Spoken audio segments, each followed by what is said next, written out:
Good morning, everyone. Thank you for joining us today at the Vets Conference, Skin in the Game, veteran to enlighten our veterans on the intent of filing a claim. I am your host this morning, Terrill Wright, local Air Force veteran, retired, and also a local. Sorry, we got like a little.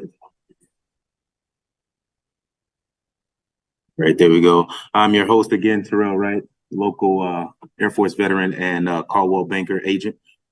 Today we have three guests to introduce today. Jane Babcock is our first speaker today. It's an honor to introduce Jane, our esteemed guest. Her background, she is a Sergeant First Class, proud veteran of the U.S. Army, U.S. Reserves, dedicating 2 decades of service from 1982 to 2004. Her journey further flourished in 2007 when she became an accredited veteran service officer.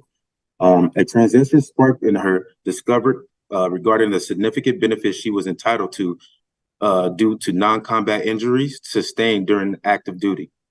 This revelation ignited a passion within Jane to educate and support military family.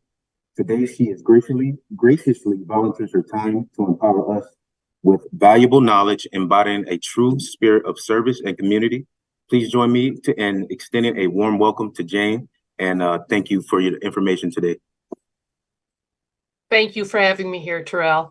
This is a wonderful opportunity to help people understand the VA is a legal system with benefits that can greatly impact their lives. Today, I'd like to talk about the beginning on how to start a VA claim. This is called an intent to file. And what it means is exactly what it sounds like. The start or beginning of your claim or your legal interaction with the VA to obtain the benefits that you've earned, benefits that often result in financial gain for a veteran and or their surviving family. So when you're looking at claims, you're not just thinking about yourself. You're preparing for the day that your family has to go without you. This action, an intent to file, once it is filed, creates a 1-year window for you to follow up, gather any evidence that's necessary, and provide the VA those forms and all the supporting evidence that you received an injury or now have an illness because of having served, depending on when and where you served. It can be backdated to the day of your intent. So that's where the purpose of an intent comes in. It may take you a year of doctor visits and tests and all the things that are necessary to actually get your diagnosis, say, of PTSD. That's a very common one. So you want to start that clock so that when it is awarded, you will receive that back pay, especially if you have a terminal illness, because that's going to protect your family's potential benefits. When we're talking about intent to files, the best place to get the exact wording of everything is in the 38 Code of Federal Regulations. That's the legislative approved regulations that oversee VA and how they have to do things and what ratings there are for different conditions. So if you have an injury and you're looking at, say, a knee, you would put in Google search 38 CFR knee, and you would get the different charts and different things for the, it could be osteoporosis, it could be an actual injury to a torn ACL or something like that. So that you'll find those different ratings. The manual that the VA uses to teach their people is M21-1MR. And it's good to look in there too, because you'll find things that the raters are looking for. They tell us write a resume so that it matches up to the job description type thing or has the keywords in it. So too, you may find information that helps you with your. But the intent being the most important first step, if you cannot file a fully developed claim, is something that can be filed for disability claims, if you're filing for the wartime pension, if you're filing even to sue the VA for perhaps mistreatment. You know, their doctors are like everybody else, they make mistakes. And if that happens, then you can actually file a claim against the VA. You also can apply for things like adaptive grants. If you have high enough ratings in your VA and or your conditions, you may be eligible to have a grant for your adaptive house or for adaptive automobile or specialty equipment that needs to be put into your home or car for your needs due to your injuries or illnesses. And the VA also has several multiple miscellaneous type claims that you can file, and that includes a waiver for a debt to the VA. If you have incurred a lot of copays and are no longer financially able to meet those copays, and that debt builds up, you can actually file the intent to say, as of today's date, I'm going to file this intent for a waiver of my debt. Then they will consider all debt that is built up to that day and look at your financial position and decide to waive that and eliminate that debt for you. And of course, this also comes into Board of Veterans Appeals decisions and decision reviews and things like that. So you want to know how to use this great tool. Ways to initiate a claim for VA benefit have gotten so much easier. It used to be in the old days, you could write on a paper napkin from a restaurant and send it into the VA. But it took a long while for it to get through the mail process. And so it's gotten a little longer. But today, you can actually call the toll-free number, the 1-800-827-1000. If you'd like to talk to somebody about compensation, be able to ask them questions on what additional information you're going to need, you'd press number 4. And then they would take all your basic information and they would actually be electronically starting your claim for VA, but they will be filing your intent, which normally would be a VA form 21-0966. And that form starts your calendar. So as of that phone call, your calendar has started for 1 year. You also have the ability now to file online. You're going to set up a va.gov web account, but if you already have My Healthy Vet or a DS Logon or a login.gov or an ID.me account, you can actually do your online application on va.gov using those logins.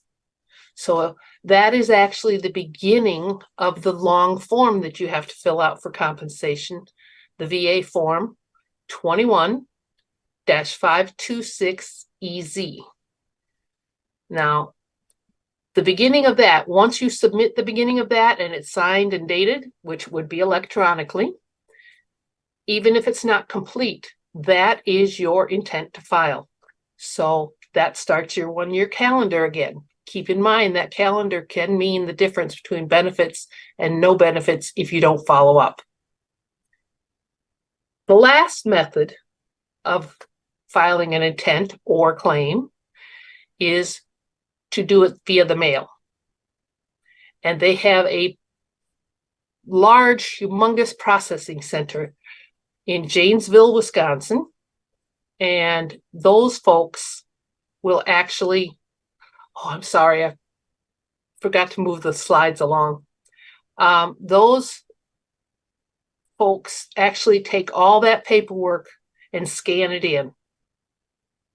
So they're going to scan in anything you send them and label it and put it into your electronic claim file. So that electronic claim file is real important when it comes to looking back and making sure that any award you do receive is accurate. Did they use the proper date, such as the date of an intent to file? Did they, when they scanned in your two children's birth certificate, were they stuck together? And so now you're only receiving dependent pay for your spouse and child and not that second child. So those are important things to keep in mind when using the mail system. But you can actually, your VSO, your Veteran Service Officer, can actually go in there and look and make sure that all that documentation is correct. This is the best advice I can give you. Remember, this is actually a legal interaction with the VA. What you do and your honesty in that process can land you in jail. That's how legal it is. So please, I recommend, and I'm sure every veteran out there with a VSO would say, use a VSO, your Veteran Service Officer representative. Almost every state has multiple VSOs available to you, whether it's regional or countywide. 32 states actually mandate that there be a veterans office in every county. And then the veteran organizations, the larger ones, such as the VFW, the American Legion, and other organizations, employ people to be veteran service officers. They go through training and testing.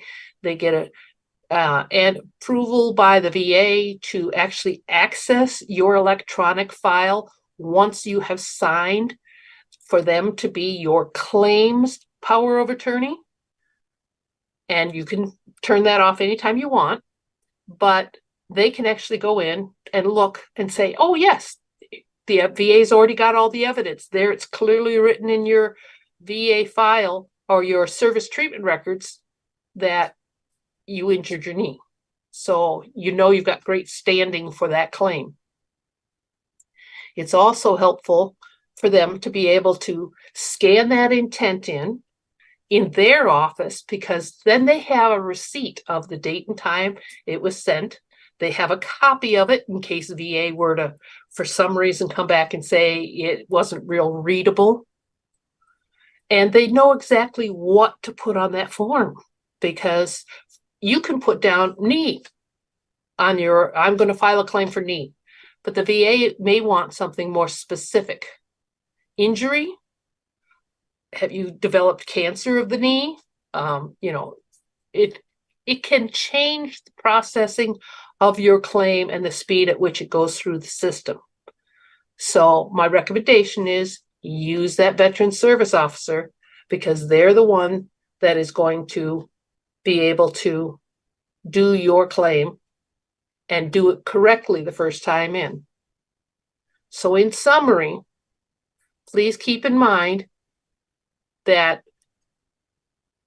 your claim is a legal action, and failure to meet that 1-year requirement in submitting your claim now closes that quote lawsuit that you have just presented to the VA. So you need to fill in the proper forms, you need to get those submitted and the evidence of the claim. But VA on a simple claim form, like a presumptive, can literally have an answer back to you within just a couple weeks, if not months. So developing your claim as early as possible is vitally important. And my strongest advice is don't do this alone. Use that VSO. Now, I'm sorry, I skipped an area. Active duty types. If you're active duty right now and you're listening in, if you have more than 180 days, please get your claim started if at all possible. Yes, sometimes mission comes first and you can't get that process started, but please know that trying to get it started at the 180-day to 90-day separation from service date is important, because it may lead you and the medical staff to know that you should be medically boarded and put into the IDE system in order to be looked at for a medical retirement. Don't leave behind potential benefits such as a medical retirement, possibly with retirement pay and the TRICARE benefits and other things for your family. Unfortunately, I was a reservist. I was injured. And then when I returned to my home station, those injuries progressed. They were non-combat, but they progressed to the point that they put my neck back together with metal and hardware and screws and everything. So to save the nerve damage that was progressing in my arms. I should have been medically retired, but too many reserve units don't know what to do with a broken soldier. So they said, you got 21 plus, sign here, you're in the retired reserves, we're on our way back to Afghanistan. We don't have time for you. Is it their fault? Yes and no. Higher up the chain as that paperwork came through, they should have known. So if you're active duty and you can start that process, you may be eligible for benefits along with your VA benefits. If you're less than 90 days, you can start your claim, but it's not going to get done before you leave service, and it doesn't help support any type of medical board, but it gets it started. No matter what, your VA benefits will not actually kick in till the day after you leave service. So whether you started on active duty or you start it within the first year of leaving active duty, that benefit is going to backdate to the day you left service. So if I'm 120 days out from active duty, my intent to file, which I filed, and then my claim got settled a year later, they will actually backdate to the day I left service, as long as it's within that 1 year period. So intent to file can be extremely important on what date you actually receive your benefit. So if there's any questions or concerns or things that you don't know about with the VA and you're trying to get information or advice or guidance, please feel free to reach out to me on LinkedIn. That's my main platform. I write articles, do podcasts, and all that kind of stuff. I guest on other people so that I get a larger audience. But please reach out to me. I will share with you the tools I teach with as links and attachments, and then you can share them with others. VA doesn't advertise, so we, the family, have to take care of each other. Again, if you have injuries or illnesses from service, or you're not sure if that injury or illness is from service, especially illnesses, there's so many things that a person can become ill with, whether it's cancers, breathing problems, or whatever, and they don't file that intent, and then later on they discover that in fact where they were stationed or what their military occupation was and the chemicals they were exposed to in that occupation has caused their illness. You've now lost at least a year's worth of benefit by not getting that intent in and then following through. I'm happy to be here for the family. I'm a volunteer. I don't cost anything, but I'll be happy to help you in any way I can. I hope this has been helpful for you today. Big thing though, if you can't remember me, remember to ask your county and state government where the VSO offices are, and they will be happy to help you. Thank you, and have a blessed day. Thank you, Jane. I had a couple questions for you. I just wanted to touch bases with you one more time. Can you let guys know how or what are the four, I believe you said there were four ways that you can file your claim, just to have that clear so they know their options? Yes.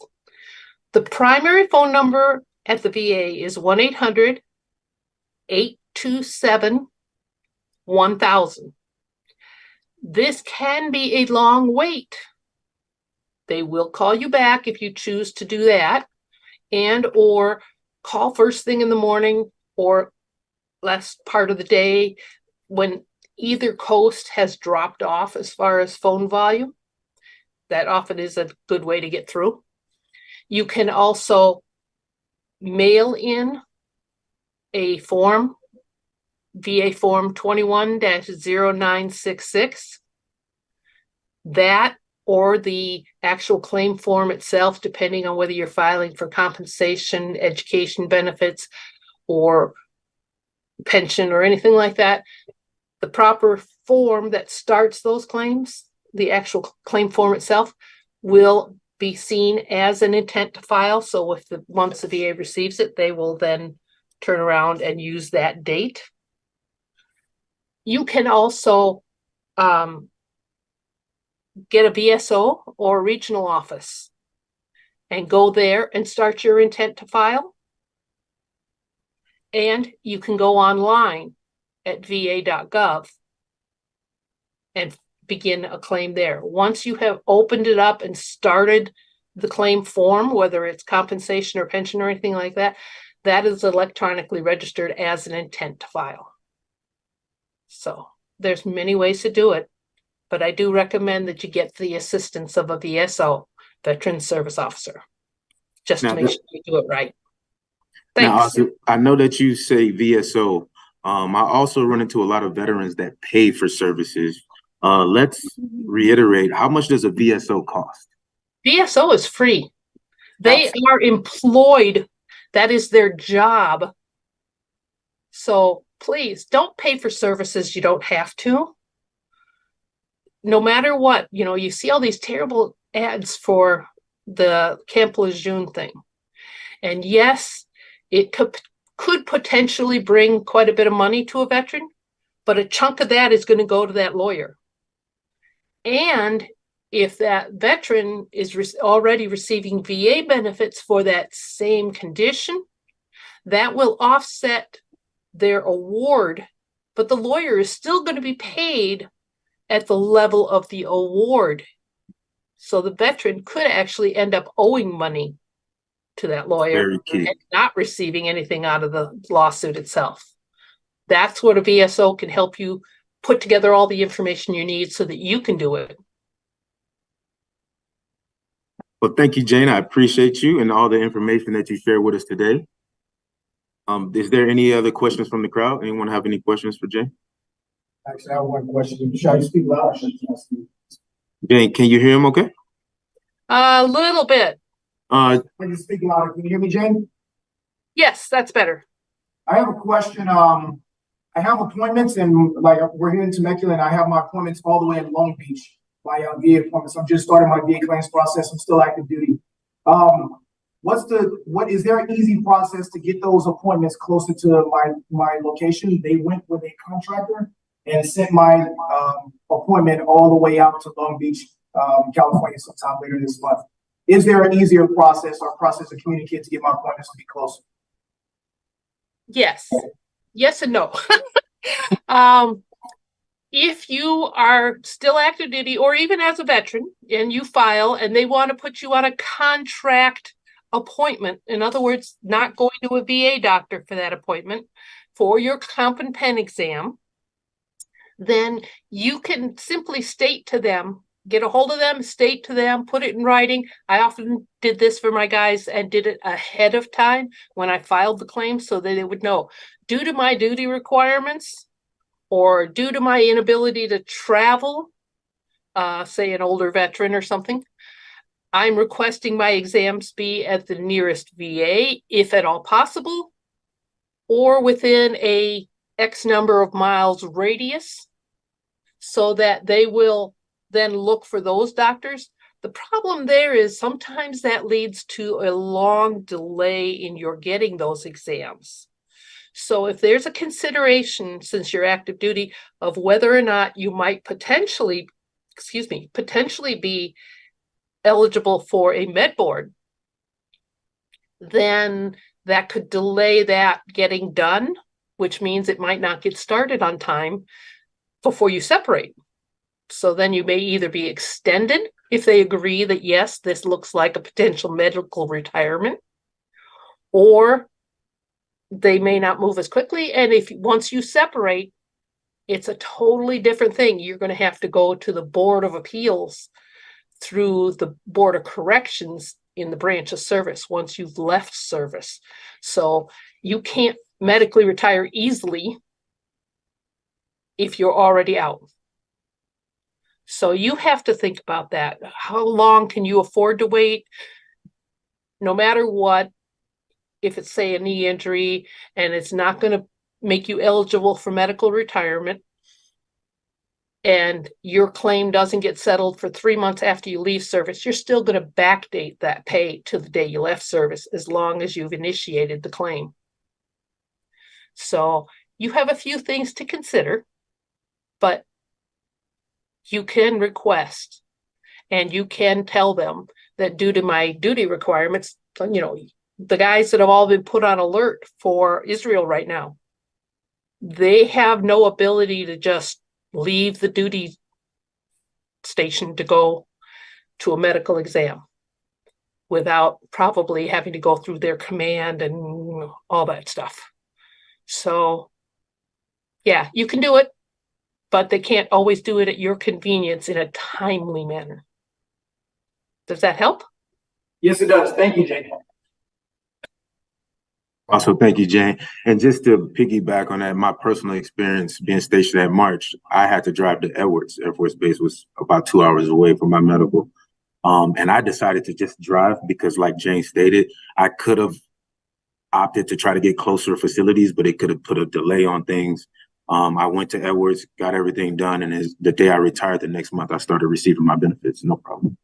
So I believe they will pay you for travel. I didn't. Yes. But Yes. they will. Yes, you receive travel pay for a comp and pen exam. Awesome. Thank you again, Jane. Any more You're questions? welcome. All right, looks like there's no more questions. So what I'll do is go ahead and bring up our next guest. For our next guest, I'm pleased to introduce Abigail Delgado, the new Strategic Engagement Manager for Caltrans District 8, overseeing small business and records unit in the San Bernardino and Riverside counties. With a background in field operations analyst and at the Department of Consumer Affairs and Grant Administration at Cal Fire, Abigail brings a wealth of experience to our new role.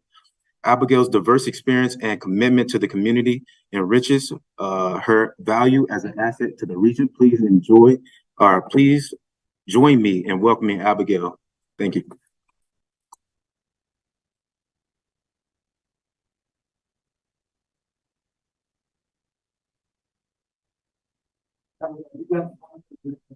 Oh yeah, I just have some of my notes on here that I just wanted to reference. But good morning, everyone. Thank you for having me. I'm excited to be here with you all just to share about our small business unit in Caltrans and the resources that are available to small businesses. So today I'll just be going over any important notices, give an overview of our small business program, and then we'll get into how to do business with Caltrans, where I'll be covering over the types of certifications that we recognize as a state agency and how to navigate Cal eProcure and Contractors Corner. So this is just our non-discrimination policy statement. It states the California Department of Transportation under Title VI of the Civil Rights Act of 1964 ensures no person in the United States shall, on the ground of race, color, or national origin, be excluded from participation in, be denied the benefits of, or be subjected to discrimination under any program or activity receiving federal financial assistance. Caltrans will make every effort to ensure non-discrimination in all of its services, programs, and activities, whether they are federally funded or not, and that services and benefits are fairly distributed to all people, regardless of race, color, and national origin. In addition, Caltrans will facilitate meaningful participation in the transportation planning process in a non-discriminatory manner.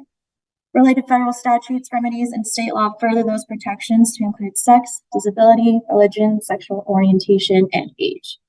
For more information or guidance on filing a complaint, you can contact our Title VI branch manager at the phone number listed on the screen, which I don't think you'll be able to see it, but you can come see me after and I'll provide it to you. So moving on into our small business program overview.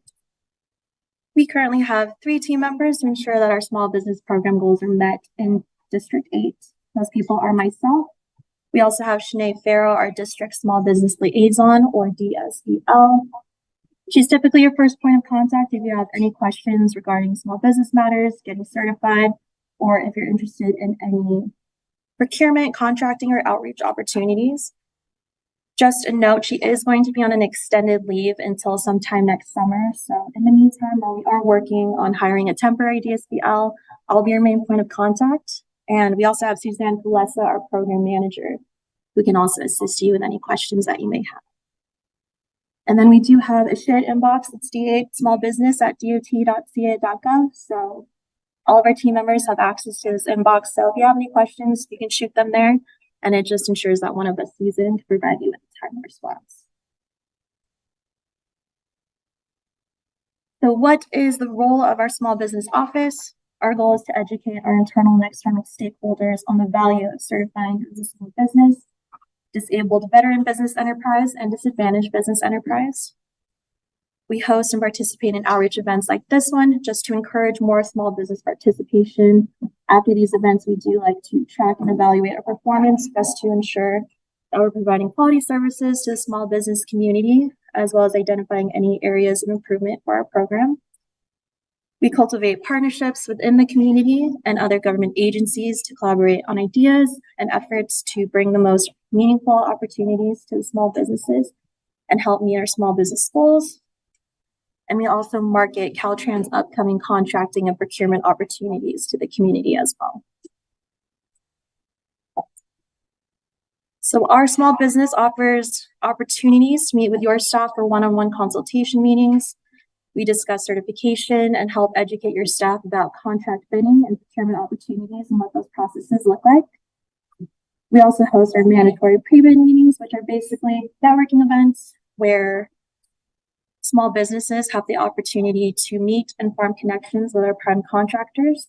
And we do have one scheduled pre-bid meeting on December 7th.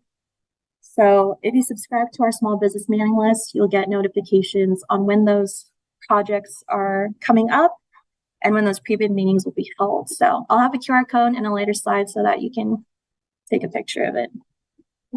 We also have our minor A and B programs. So these are programs for specifically geared towards small businesses, with minor B projects being up to $388,000 and minor A up to $1.25 million. The minor program is a great way for small businesses to become prime contractors on a project. We also have our CalMentor program. So this is an architectural and engineering mentorship program where large firms are paired up with smaller firms just to encourage more small A&E firm participation. We do have a CalMentor fall event next Thursday, October 26th in Los Angeles. So if you're interested in participating and if that aligns with the type of services you provide, I'll just see me after the presentation and I'll provide, oh, you have one. But if you are interested, just see me after and I'll provide you with the flyer. Lastly, we do have our Construction Mentor Protege program. So the mission of this program is to assist the development of emerging construction companies so that they can compete successfully in Caltrans projects. So you can find more information on any current and upcoming projects on Contractors Corner and our Look Ahead report. Any upcoming outreach events can also be found on our Caltrans small business calendar. So you can take a moment to save these bookmark these pages if you'd like to. Looks like it's cut off on the screen though. If you can't see the QR codes, just email me and I'll provide them to you. Okay, moving on into how to do business with Caltrans. So Caltrans recognizes 4 types of certifications. Those certifications are small business micro, small business with the purpose of public works, disabled veteran business enterprise, and disadvantaged business enterprise.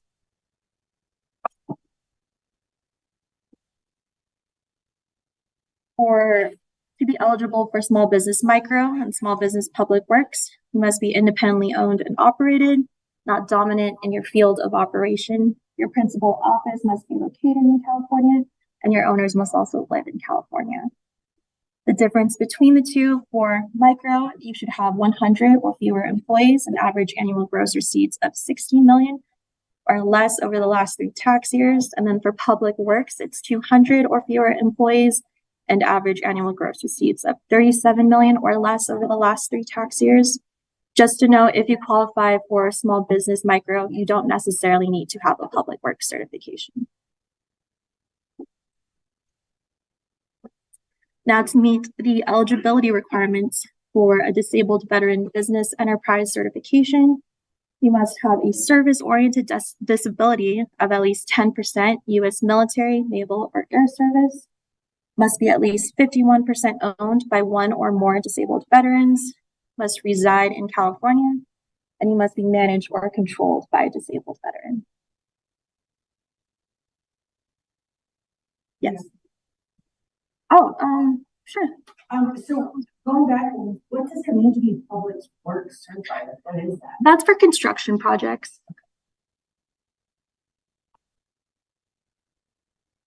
Okay, moving on into being eligible for disadvantaged business enterprise certification.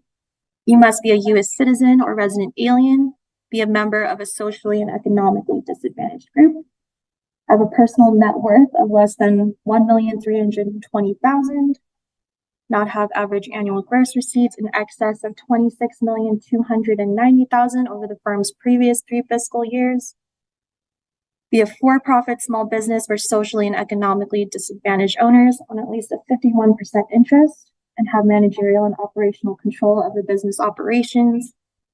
You must not be tied to another firm in such a way as to compromise your independence and control, and hold certain licenses or credentials if required. I do have a question on the third bullet. Is that for single person or is that amount change? Like you have a spot. That is a good question. I'm actually not sure about that. But I can, if you send me an email with that question, I can do some more research and get back to you. Thank you. So while it's not required to hold any of the small business certifications to work with Caltrans, it is highly encouraged. These certifications open additional opportunities for contracting with us and help us increase our small business goals. So for Caltrans, those goals are for small business micro and small business public works, it's 25%, or disabled veteran business enterprise, it's 5%, and then for a disadvantaged business enterprise, it's 22.2%.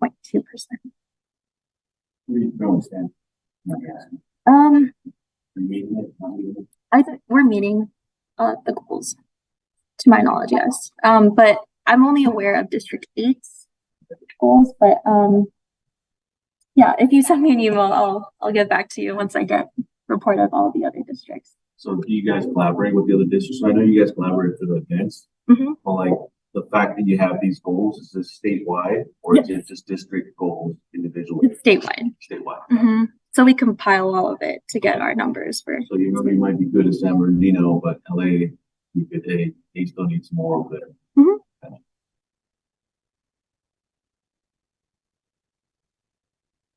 So why is being small business certified important? Being certified with one or all of these certifications, again, bring you additional benefits when working with us. For example, for SB and DVBEs, you receive a 5% bid preference and are eligible for SB DVBE only option.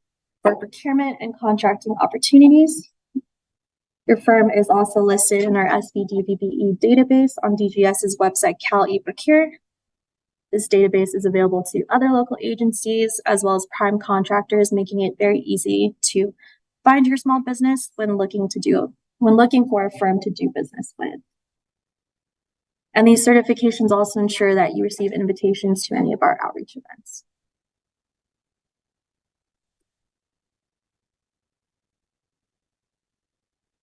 So it's important to know that you're not alone when seeking to work with Caltrans.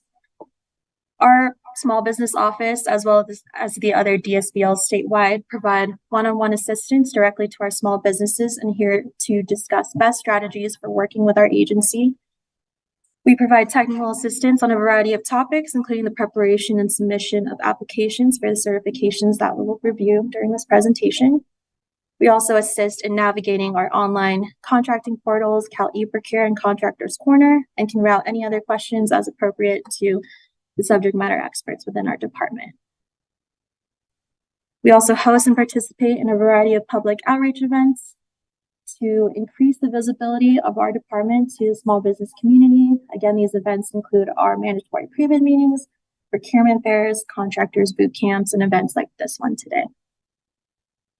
Finally, we're a resource to our own staff within Caltrans who have purchasing and contracting needs and are trying to source small businesses to solicit bids from. In short, your small business office or your district small business liaisons are your best resource when trying to work with our department. Can I add something to that real quick? Sure. So first and foremost, thank you for being here today. So in regards to that, like I ended up going to a Caltrans meeting or a procurement event where there was multiple Caltrans districts. So like it was very similar to the one that's going to be on the 26th, where it was 7th, 8th, and 12th district.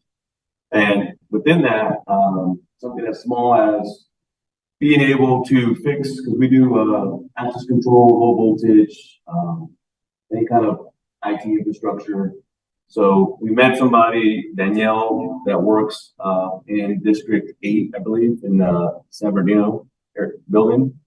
Well, some of her security cameras within the Caltrans building were down, so we were able to go ahead and submit a bid for that, and we won that contract, and we were able to get into the Caltrans system. So even though it was a smaller project, it still allowed us to be able to get our foot in the door, and now hopefully, because in some cases they require public works in some other areas.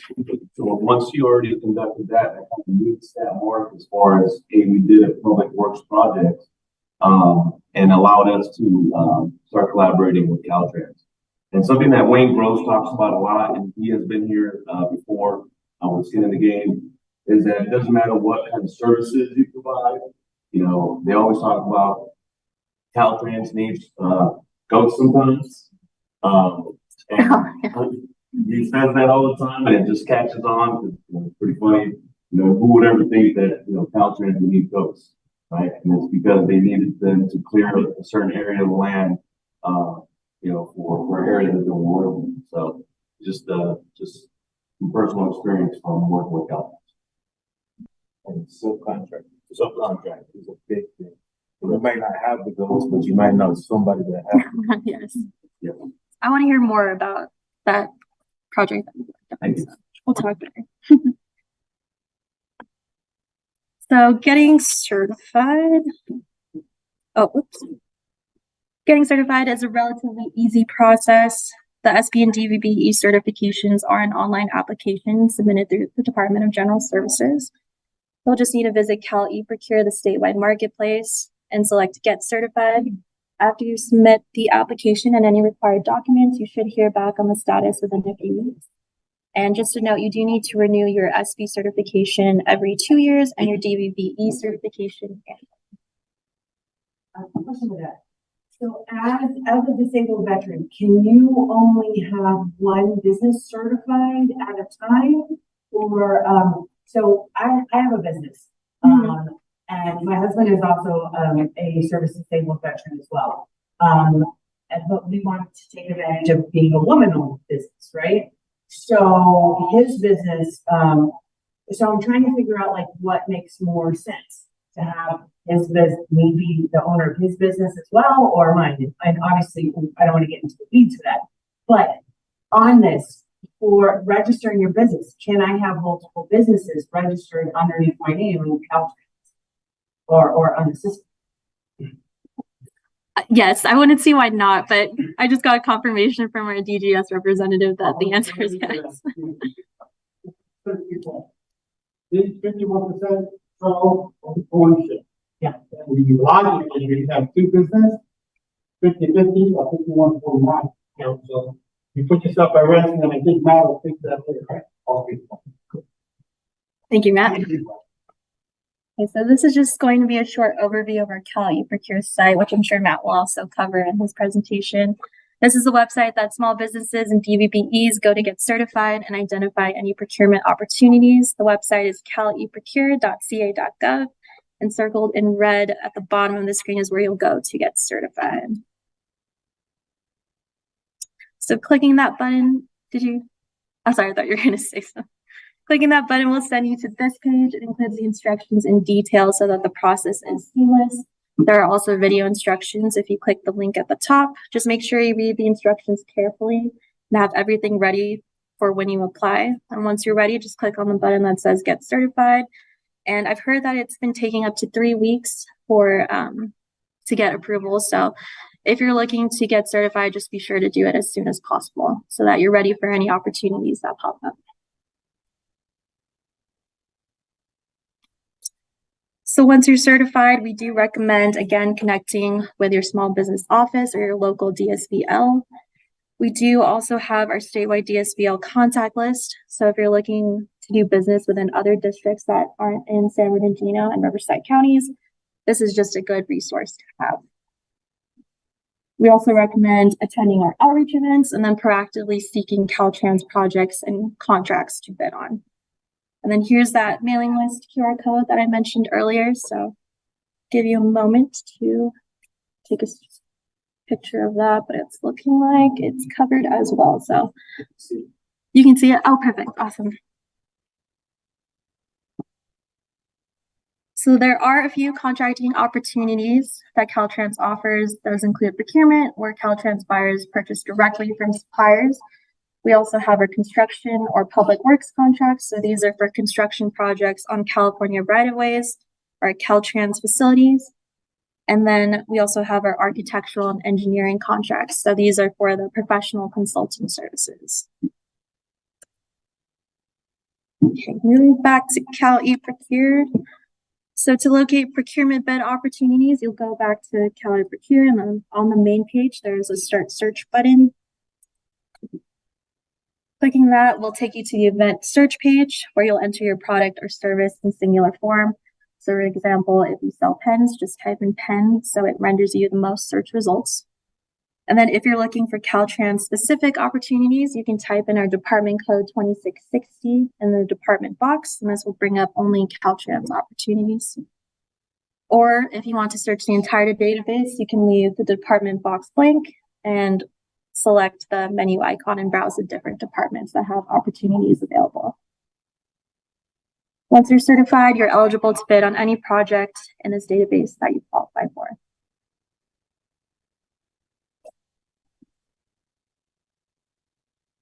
So these are what the results will look like. You're able to click on whichever project interests you. So for Caltrans, the event ID does start with 08, meaning that that project is in District 8. So let's go ahead and click on that one. This is an A&E professional services contract. Once clicked, it'll bring you to this page where you'll find the event package that will give you more information on the project. You can also find vendor ads for anyone who is thinking about bidding and would like assistance. You can also place your own ad if you'd like. And just something to pay attention to is on this page is the event end date, because that is the deadline for bidding.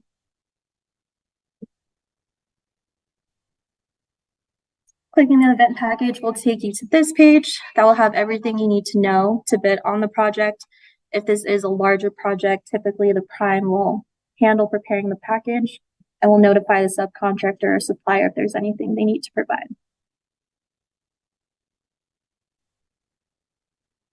Moving on into Contractors Corner. So this is what Contractors Corner looks like. I also have a QR code at the top right of the screen if you'd like to bookmark this page for later.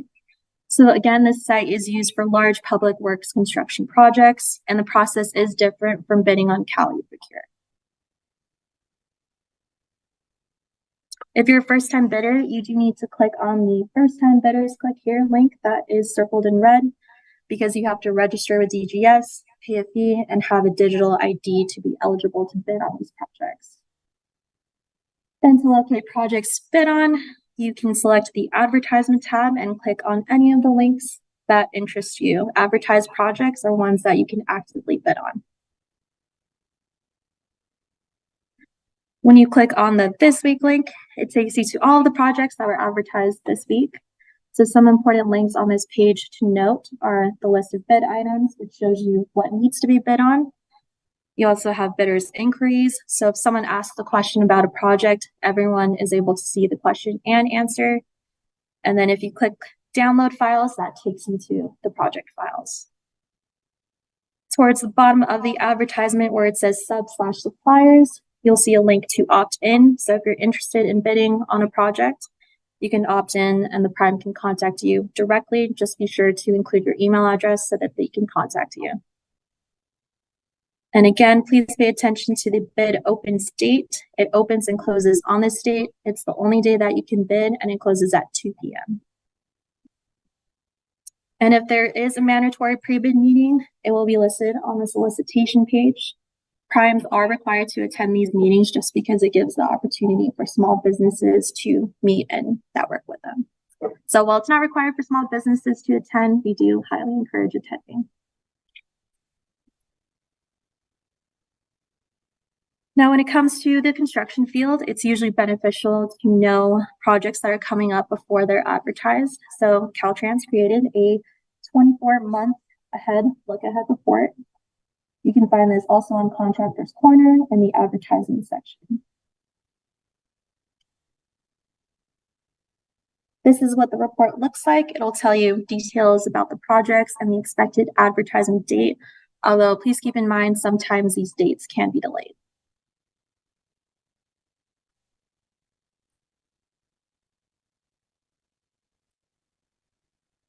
So the last type of contract we are going to talk about is the architectural and engineering contracts that are stored on Cal eProcure, but you can also find them on Contractor's Corner as well. For information on A&E projects, you can head to our website. I provided the QR code on this page as well if you'd like to scan it and bookmark it for later. On this page, you'll find the advertised A&E projects, and if you click on the link, it'll take you directly to Cal eProcure.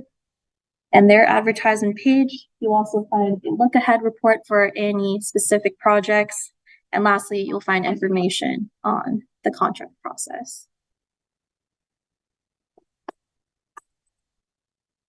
So before we get into our frequently asked questions, these are just the QR codes we saw throughout the presentation. So if you'd like to bookmark these pages, here's your last chance.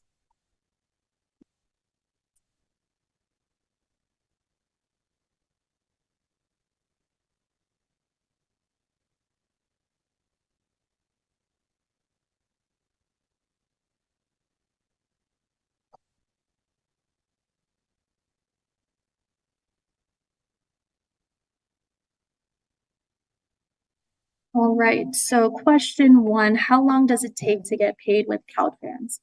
Typically, it takes about 45 days to get paid with the prompt payment system. If you're a subcontractor or a supplier, you'll get paid 7 days after the prime gets paid, and the primes receive payment based on the contract terms or agreement.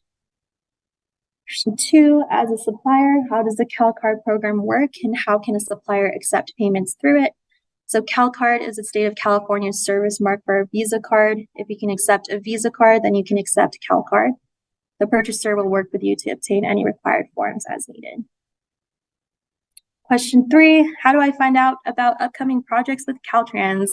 So again, signing up for our mailing list, you'll receive our monthly newsletters and any updates on upcoming opportunities. Yeah, that concludes our presentation. So thank you again so much for having me, and please feel free to reach out if you have any questions. I had it on an earlier slide. I can pull it up.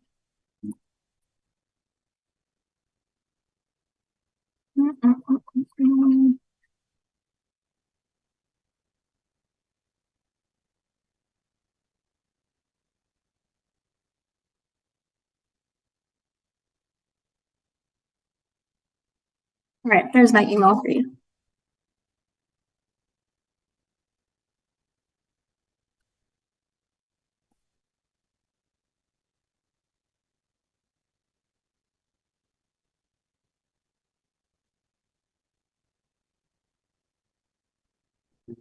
Thank you. Yeah, of course.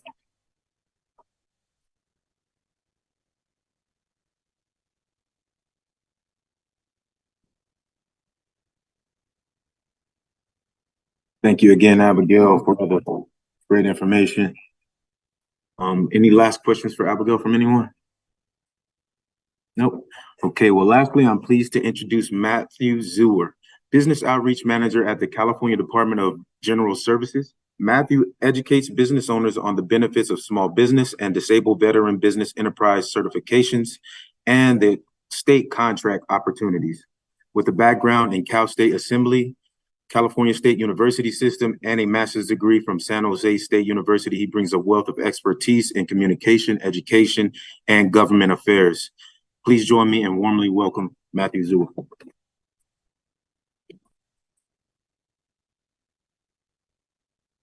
Good morning, everybody. Good morning. Thank you all for being here.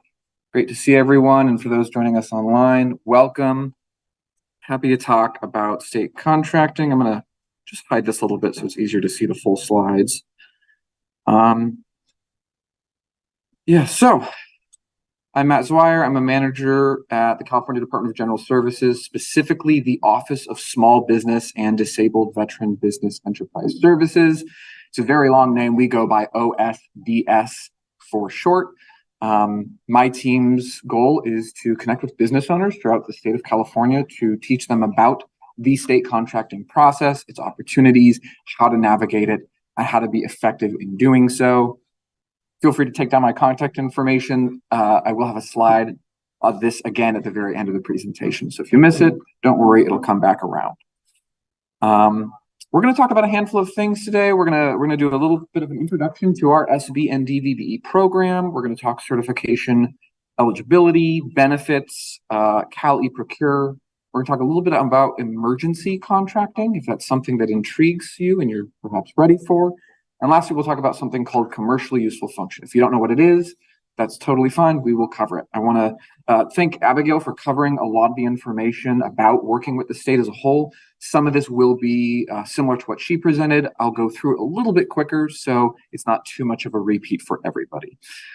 So first, just diving in, the state has a goal, as Abigail had mentioned, to spend 25% of all contract dollars with certified small businesses and 3% with disabled veteran business enterprises. This is a goal for the entire state. This is a goal for every single state department, and that they all strive to meet that goal.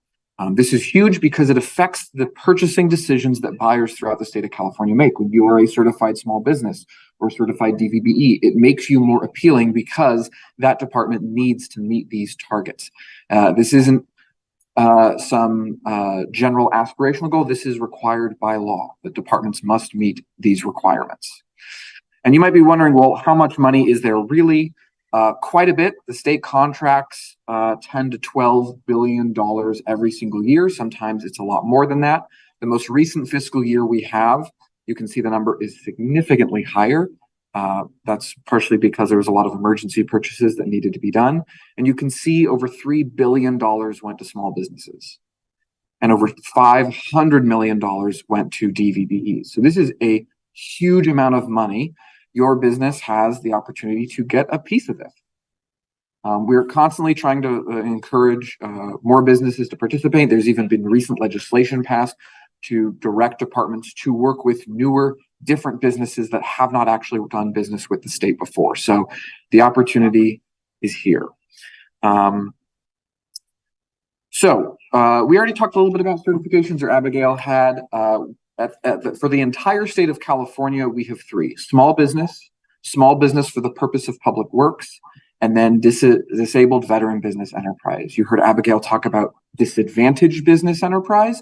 That is a certification that Caltrans uses to do that because they get federal dollars, and that is a federal program. But generally, when working with the state of California and state departments, these are the three certifications. We had one member talk about being a women-owned business, or pursuing a women-owned business certification. That's great. That's not going to be one that DGS issues for all of state contracting. That could be a certification issued by another entity, but not one that's going to be a state-based. So when I talk about being certified and state certifications, I'm talking about these three: small business for the purpose of public works, and DVBE. Real quick, some benefits. So as a small business, you get a 5% bid preference. That's when you're competing against any non-certified businesses. So if you're up against another business who is not certified, when it comes to evaluating the bids, you get a 5% bump. And that could make the difference of whether or not you get the contract or the other business gets the contract. And the 5% is just for evaluation purposes. You still get the full amount that you bid. So that's great. DVBEs, they get up to a 5% incentive. It works the same way mathematically as the preference, but the amount of incentive you get can range from 0 to 5%. It really just depends on the contract and the way the contract is written. If you are dual certified, you have small business and DVB, you can get both. That can be up to a 10%. And that is a huge deal because 10% is actually quite a bit. And being dual certified makes you count towards goals for the department on both. Very desirable to do. The 10% does cap out at $100,000. All right, I'm not a math quiz, but I'm pretty sure a $1 million contract, 10% of that is going to be $100,000. Meaning if you bid on a $5 million contract, you're not going to get a 10% bump on that, right? It's going to cap out at 100,000, and that's essentially the state balancing the needs of we want to work with small businesses and DVBEs. We also want to spend taxpayer money effectively, and so that's the middle ground where that is reached. Additionally, there are exclusive contract opportunities for small businesses and DVBEs. If you're certified, you can respond and participate on them. If you're not, you're automatically excluded, right? The state uses what's called the SB DVBE option procurement method. This is a specific method of procurement. The state can do it for contracts up to $250,000 or up to $388,000 for public works. In the state's eyes, these are small contracts. Now, I don't know about you, but $250,000 is not small. That is a huge amount of money. But for the state, again, $250,000 is small when we spend over $10 billion a year. But those are exclusive to certified businesses. In prompt payment, Abigail had mentioned this. So in Prompt Payment Act says you'll get paid within 45 days after the receipt of an undisputed invoice. The state is sometimes late on those payments. When the state is late, you get additional money. If you're certified, you get even higher rates. Last couple benefits are working with reciprocity partners. So DGS has worked over the years to get various cities, counties, transportation agencies, other local municipalities to accept our certifications. They accept the state small business, SBPW, and DVBE certifications. Those organizations are called reciprocity partners. What it does is it simplifies the process for you. So when you want to work with that city or that county, you don't have to go and get their small business certification and get their disabled veteran business certification, right? Because if you want to work with 15 different cities and counties, that might be 15 different veteran-based certifications you have to get. And we want to make things simpler for you. So we have them be reciprocity partners.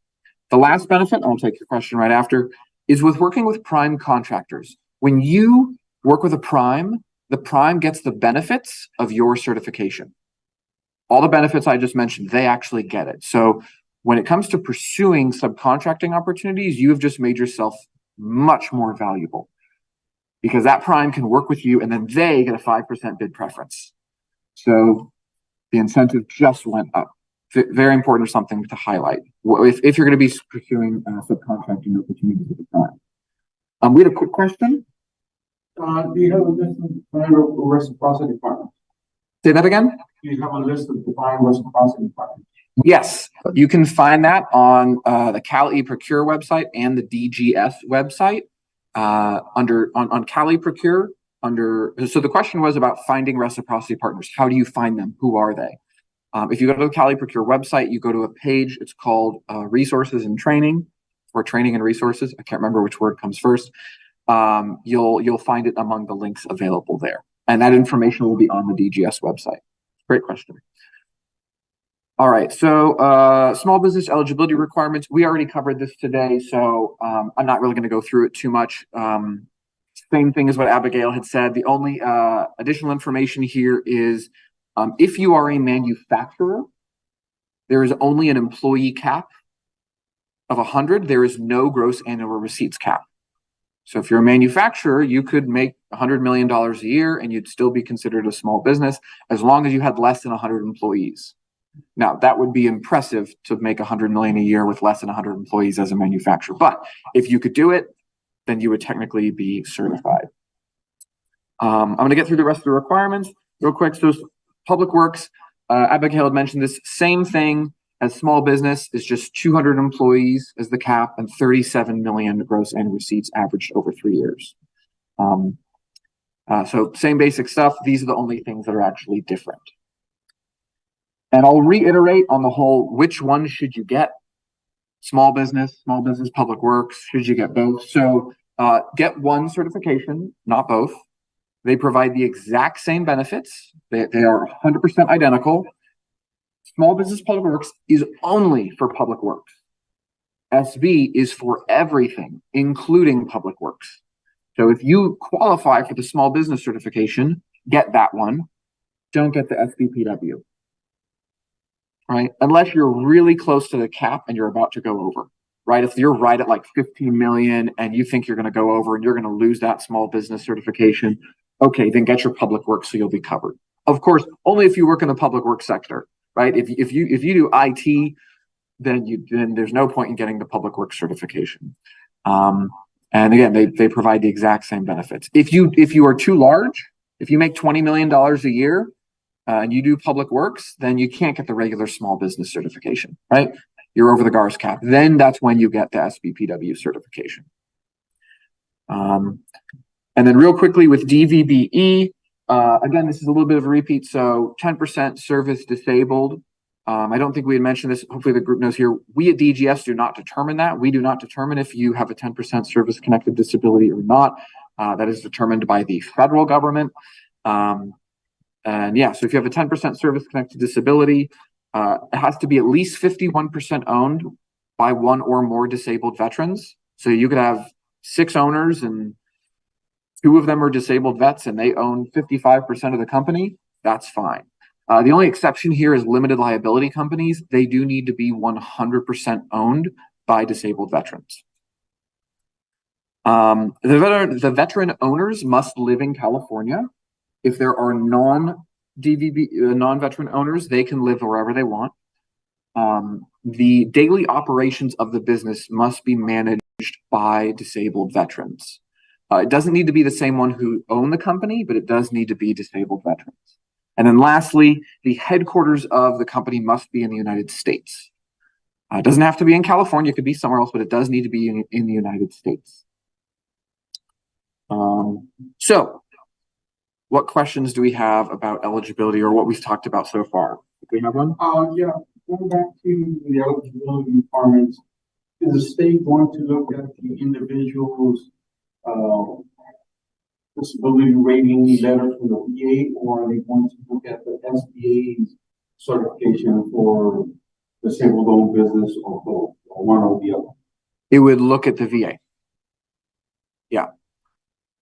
And then my other question on the previous slide was not be dominated in the field of operation. Could you kind of expand on that a little bit? Yeah, that's a good question. So this rarely comes up, but essentially one of the foundational ideas of the small business certification is that it is genuinely more challenging for small businesses to compete against giant corporations. They usually have a larger market share. They can dominate the market. So it's generally harder for a small business. So, however, if you happen to be the dominant player in your field, you don't need help with the competition. You are the competition, right? So that I've actually haven't heard of that being a scenario, but it just simply means you can't be, the Apple or the Microsoft of whatever you do, right? Others are trying to compete against you. So essentially that's what it means. Does that make sense? Great. Any other questions? I got a question. Yeah. We have permanent unemployable veteran owners, which by law, they can't even make so much in revenue. They proxy a child spouse on the SBA side. But DVE side, does that have an impact on getting DVE status? Because control ownership needs 51% or more. But if you're 100% firmly unemployed, it's made by the VA, you're not allowed to make more than the poverty level of income. That's going to challenge the income validation. Are you familiar with that's a concern with the state? I do not know. That would be a good question for our certification team to tackle. And we can take that back to them. Yeah. So there are a lot of different nuances for people's situations, like Ala just described. That one we need to post to our certification team to see what they would come up with. Yeah. Any other questions? No? All right. Then let's move on to the main thing, Cali Procure. We've already heard this talked about a decent amount already by Abigail. It is the centralized website for state purchasing and procurement. So whether you want to go after contracts with my department, DGF, or whether you want to go after contracts with California High Speed Rail or Department of Water Resources or DMV or whoever you want to go after contracts with, Cali Procure is the website to do it. Right? This is where you're going to sign up your business so you can become eligible to bid. It's where you're going to get your certifications. It's where you're going to access resources and do a lot. This is what it looks like. This is the home page of Cali Procure. I'm not going to go through every single little detail of it, but this is generally what it looks like. There's 4 main areas, one called selling to the state, one called getting certified, which we already saw a little bit. Find public procurement information. We'll talk about that in a little bit. And then find training and resources, which I've already mentioned so far today. The first thing that, if you're new to this, that you need to do is you're going to need to log in and register. But again, there's a lot of different things you can do, right? Register your business, apply for certification, receive notifications from solicitations. So where the system actually notifies you about opportunities. You'll be able to appear in searches by buyers throughout the state of California. Much like when you and I need a product or service, we might go online and search for it. Well, when buyers throughout the state need to purchase product or service, they'll come into Cali Procure and search for businesses that can do that.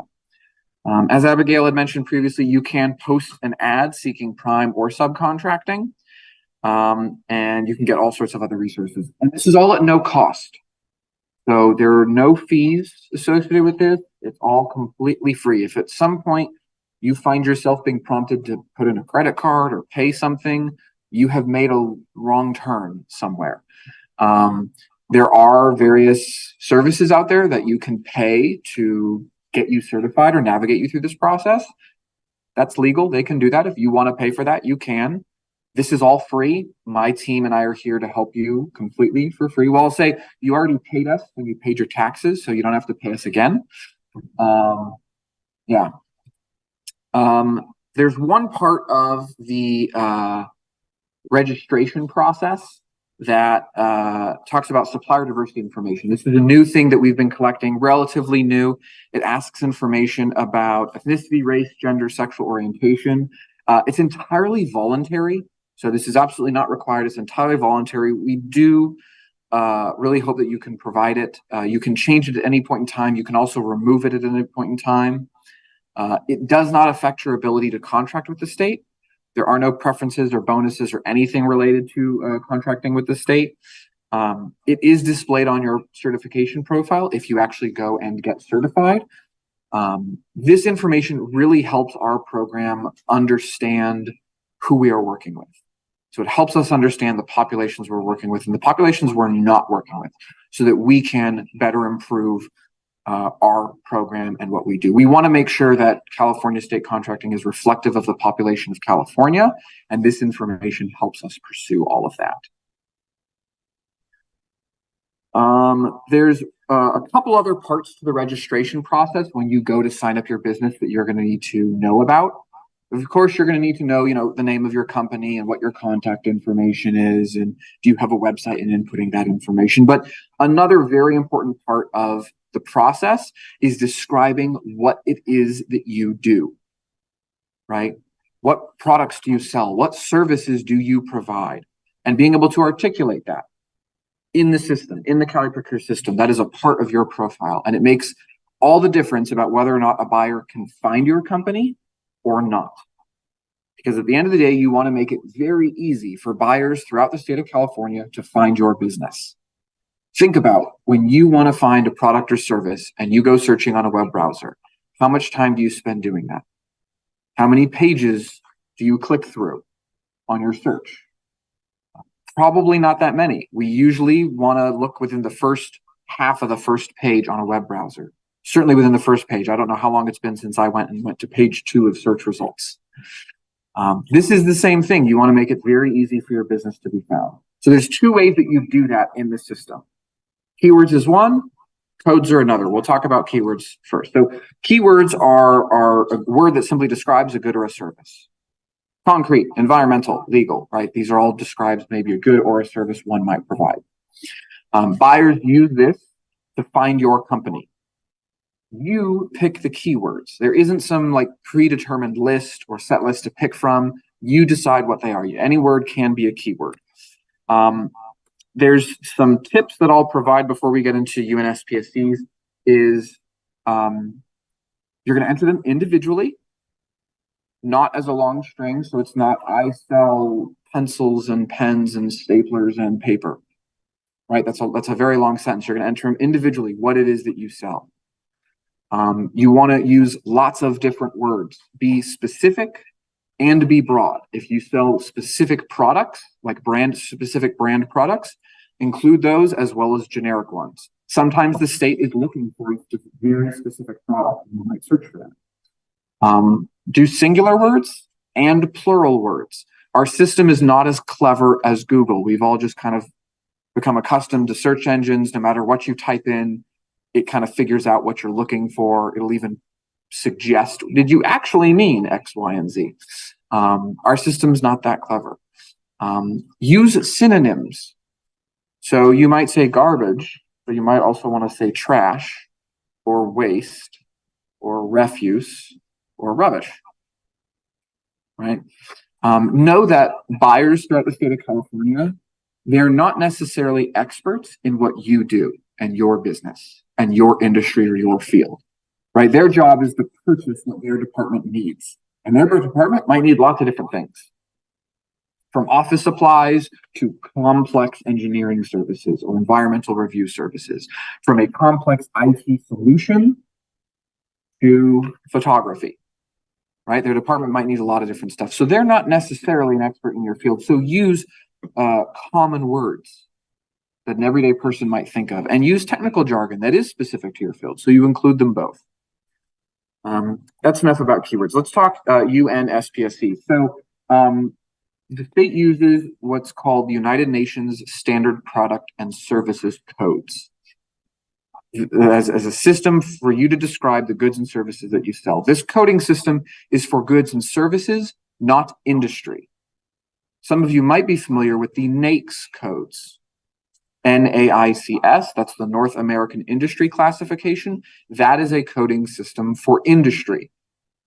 This is different. These UNSPSC codes are specifically for products and services. You have an example up on the screen. It's for paper products. You'll notice there's 4 levels. The codes get more specific the lower you get. The top one is very broad, all paper products and materials. The bottom one is much more specific. It's printer, copier. I realize this is actually blocking it. Right, printer or copier paper specifically. So when you're adding codes, make sure you look at it and make sure you're picking the right ones. Read the full description, right? So if you sell computer accessories, right, keyboards, headphones, speakers, and a mouse, when you pick out the code for a mouse, make sure it's the computer mouse and not the animal, right? Because selling live mice is a thing. That is definitely a thing. So make sure you pick out computer mice, not the live mice. Is there a limit to how many codes that you can use? Great question. I don't know if everyone heard that. There was a question of, is there a limit to how many codes you can use? No, there is no limit to the number of codes. There's also no limit to the number of keywords that you can put in.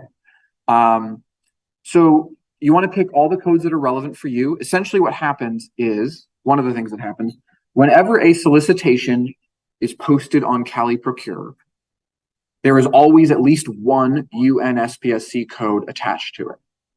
If you have that same code on your profile, you get notified about it automatically by the system. It sends you an email saying, hey, there's a solicitation that might be a good fit for you. Additionally, buyers will use these codes as a way to search for businesses, right? So if they really need a printer or copier or paper, that's the exact product they need. They'll go in, search for businesses, with that code on their profile. And if you have it, great, you show up in their results. If you don't have it, you don't show up in their results. They don't know that you're there. They don't know that you can provide those products or services. So you're going to be doing this throughout the registration process for your business, and then again in the certification process for your business. So when you're in that part of the application, come back, pull up this video on YouTube, wherever it will be housed, and watch this section so you know how to add them correctly. We see this as one of the biggest things that businesses struggle with. They set up their business, they get certified, but then they don't set up their profile well. And they wonder why they don't get contacted about solicitations and opportunities for work. And it's because buyers can't find them.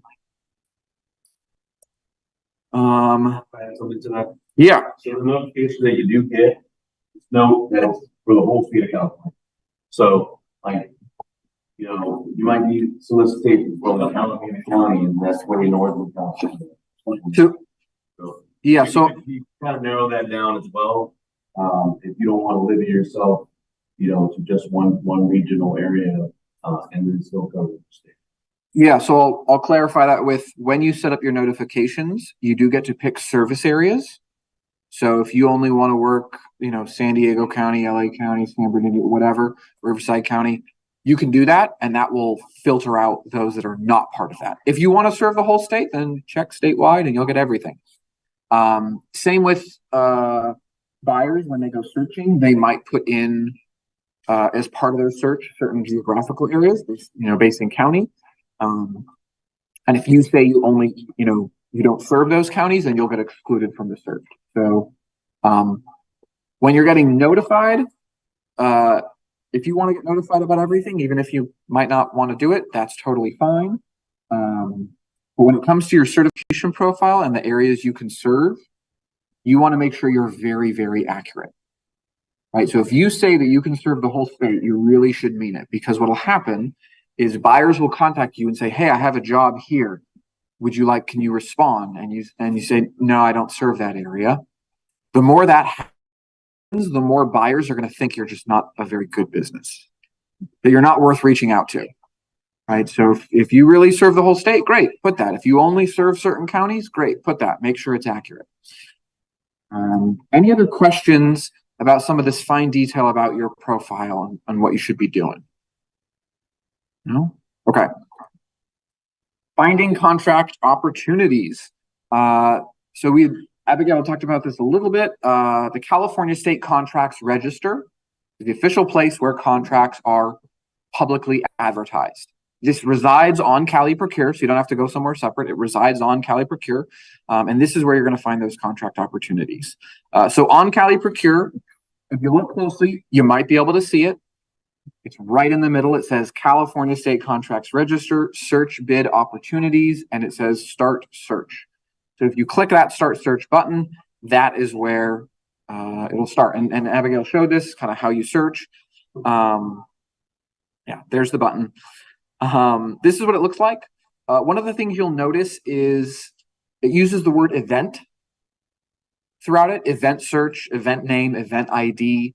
What it really means is solicitation. So I know the word event typically means like what we're doing right now, like this is an event, but that's what it means. So when you see that event name, just think solicitation. And as Abigail said, you can search by the event name. The event name is like a short description, like a one-sentence description of what is needed. Event ID, you might know what that is. It's going to be a number. You might not. It's a little bit rare to search by it. And then, of course, department. If you want to work with a specific department, you can narrow your search to those results. There are advanced search criteria. So if you want to dig a little bit deeper and narrow your results further, you can. You can input start and end dates. So if you want to know, what has an end date for this week, right? So if you need to prepare a bid and respond, you know when that end date is. You can also search by UNSPSC. So what we just talked about, if there's a particular code that perfectly matches what you do as a business, great, you can actually search for it here. And of course, you can restrict service areas and you can restrict it by contractor license type. So if you do specific contract work.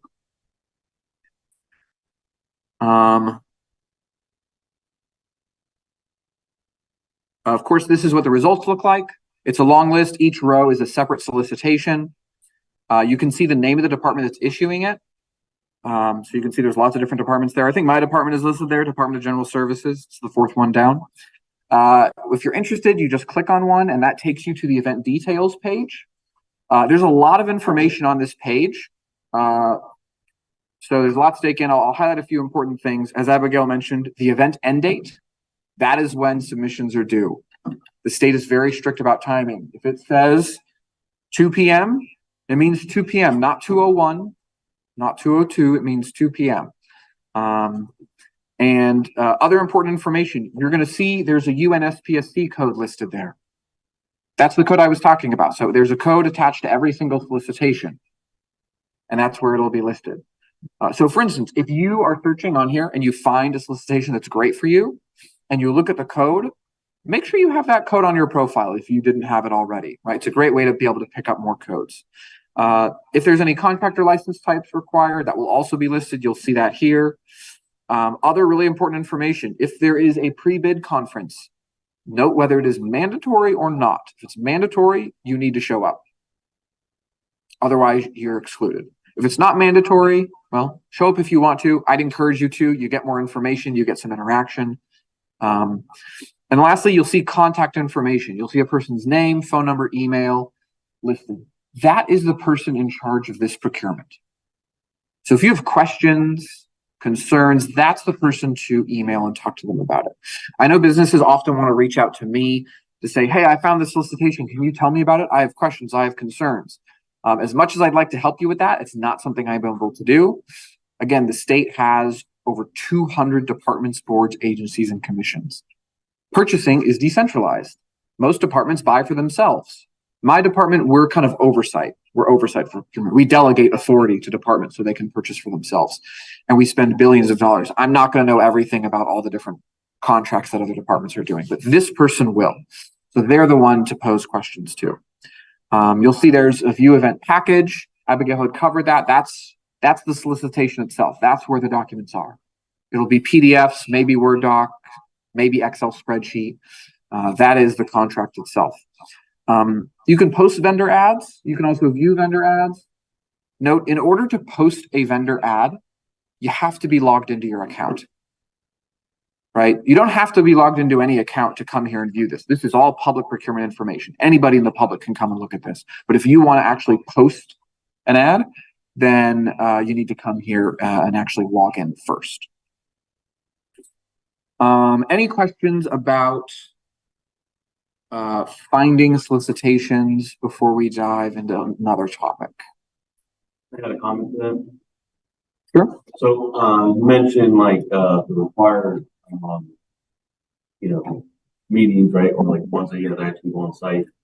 But one of the good things about that is that if say your capacity is not as big for the project, but you still want to show up anyways, just to kind of see what kind of work it's going to be. And you could probably, team up with a prime there and then get subcontracted.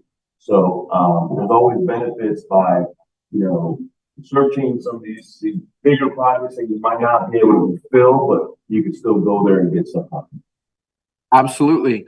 And if you do want to do subcontracting, post a vendor ad. On the ad itself, you will indicate whether you are a prime seeking a sub or a sub seeking a prime.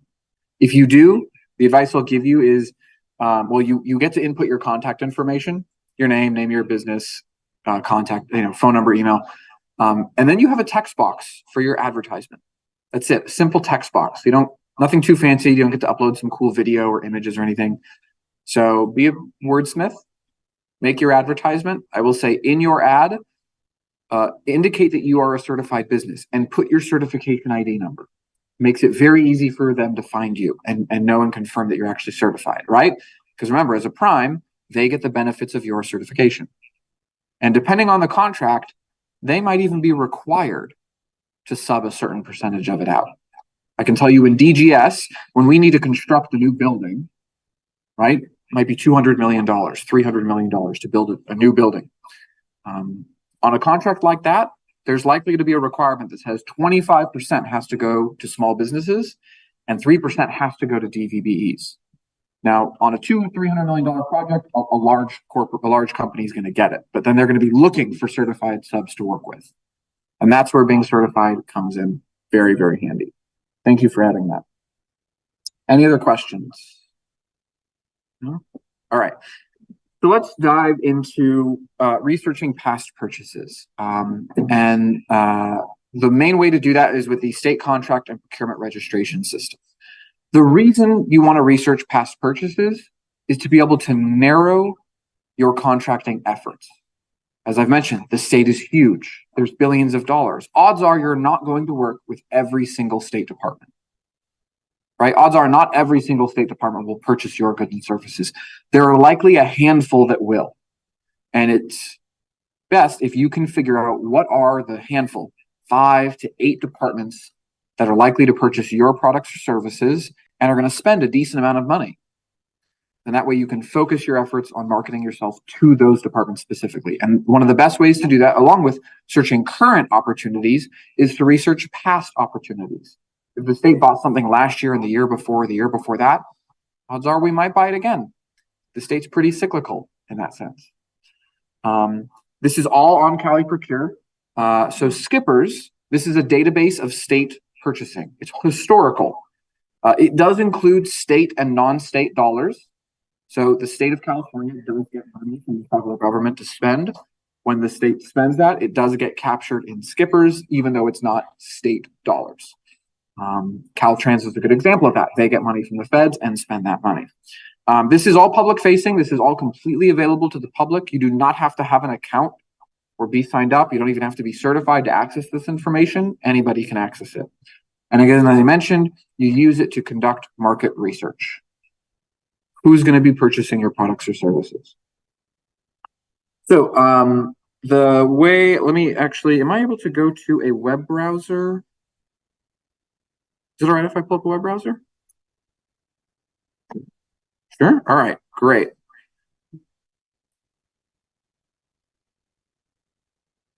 So speaking of web browsers, do you recommend using a particular browser when we access the system? Don't have a recommendation. Just make sure your browser is current and up to date. So it's the latest version, whatever it is. So we're on Cali Procure. Hopefully everyone can see this on the screen. It's delayed. Okay, they'll be able to see it. Great. So we're on Cali Procure. The easiest way to go and find it is you go to find public procurement information, because that's what this is. This is public procurement information. And you click on this. There's a lot of different information here. We're not going to go into all of it. That would take a very long time. But the second link here is called Search for Past Purchases in the State Contracting and Procurement Registration System. Skippers, as we affectionately call it. You'll notice in government, we really like acronyms. If you haven't figured that out yet, we really like our acronyms. So this is the search. This is what it looks like. It is a database. There's several different ways to search. The most common one is description. You type in what it is that you do. Maybe we can get an example from the audience. What is something that what do you sell? What do you do? Computer devices. Computer devices. I'm going to put in computer. Okay, and I'm going to pick a start and an end date. The database goes back to, I think, 2015. Might be slightly older than that. That's a really long period of time. So maybe we just go back. Let's just try the last year. Let's just go back to 2022. That way we don't get too many results and we hit search. You can see the spinning wheel at the top. It might take a little while to generate the results. Computer is a pretty big kind of keyword to be using. There's a lot of different things that are in computer. But again, you can narrow it by department if you want to search for a specific department. If you are working in a certain acquisition type. So for instance, acquisition types would be like IT services, non-IT services, IT goods, non-IT goods. So if you work in IT services, you can use that to further narrow your search and exclude everything that is not considered IT services. So I see the system is still taking a little while to load everything. Essentially what you're going to get, and we'll see this when the search finishes, is it's basically going to be rows and columns. Every single row is going to be a different purchase that occurred. And each column will have a different piece of information about it. It'll have the department that conducted it. It'll have a brief description of what it was. It'll have start and end dates, so you have an idea of when the procurement occurred. It'll have dollar amount. It'll tell you the business that got it. It'll also tell you whether they're certified or not and what certifications they hold. And as you go further down, you'll get even more information. The acquisition type, you'll find the acquisition method, and more information. You can use this in several ways. Of course, you can figure out which departments are purchasing your products or services and how much money they're spending, because you get both of those pieces of information. You can also find out who's currently winning those contracts. Those businesses are your competitors, and you'll know if they're certified or not certified. Right? If you want to compete, you got to know who your competitors are. You can look up their companies and see what are they doing. And perhaps what is their pricing? What can you do to make yourself competitive as well? It's a great way to be able to find prime contractors. If you're looking at subs and you do, let's say, construction work, you can look up construction and who has gotten some of the larger contracts, then you know who to pursue subcontracting with. Looks like our system is having a little bit of trouble generating some results. I think we're going to try a slightly different search.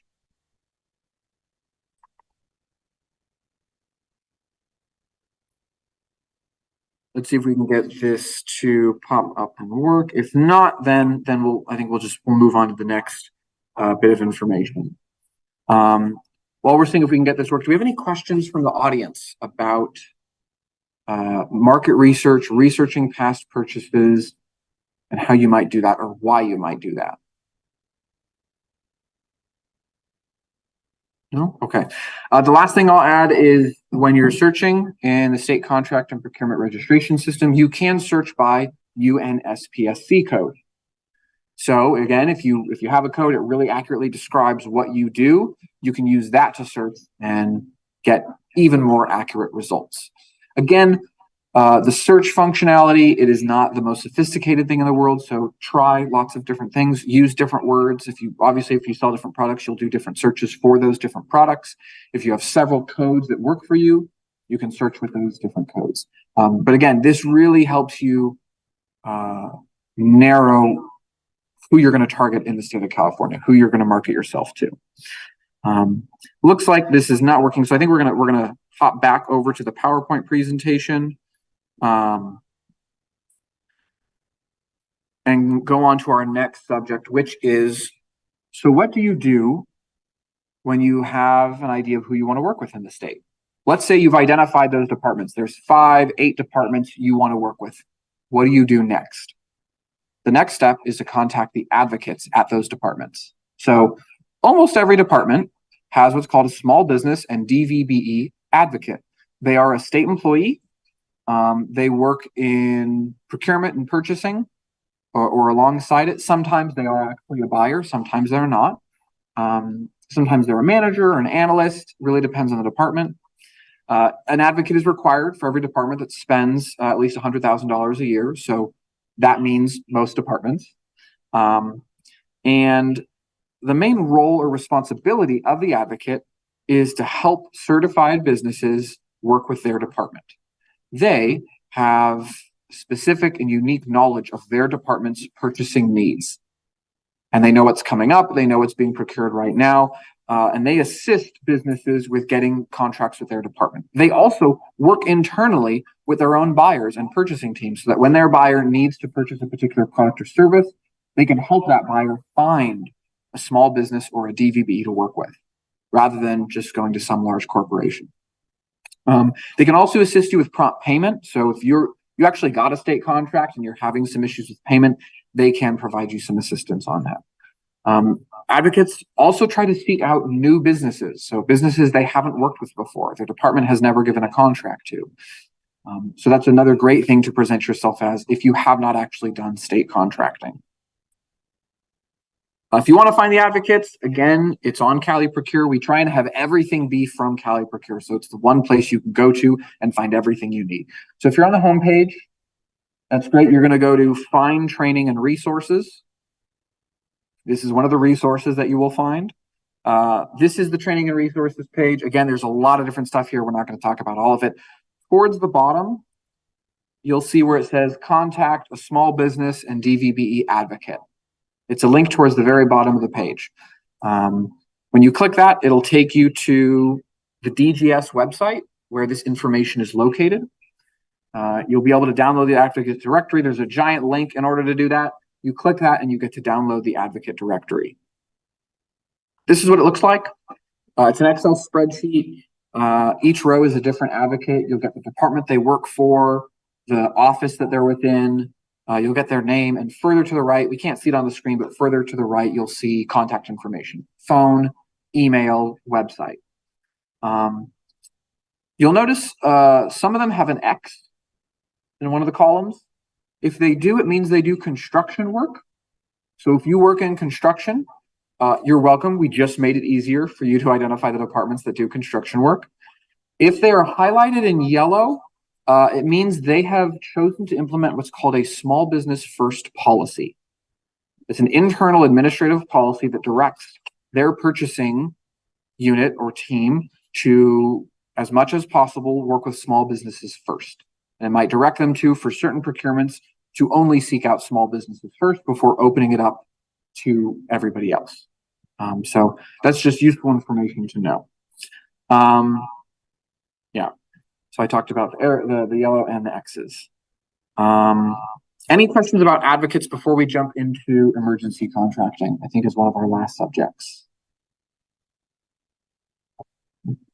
Okay. So SBDVB Emergency Registry. I mentioned this towards the beginning of my presentation that we would talk about emergency contracting. So emergency contracting is very different than all other contracting. So there's two types of emergencies. One is when the governor declares a state of an emergency.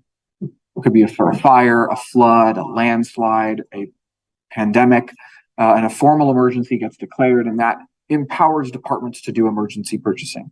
The other one would be something like a water pipe breaks in a state hospital. That's an emergency for that hospital. They need to get it taken care of right away. So these are the two types of emergencies. And when emergencies happen, generally, the state departments are empowered to spend pretty much whatever money they need to deal with the emergency. The cost of doing just about anything to deal with it is far less than the cost of doing nothing or delaying significantly. And that makes sense. When the fires are raging, the state does not have 2 or 3 weeks to put together a solicitation and bid it out, right? When there's a flood happening, the state doesn't have time to do that. No, work needs to be done now, within hours. So to support the inclusion of small businesses and DVBEs in emergency work, we created a special registry that we call the SBDVBE Emergency Registry. Let me move this out of the way so everyone can see it in the room.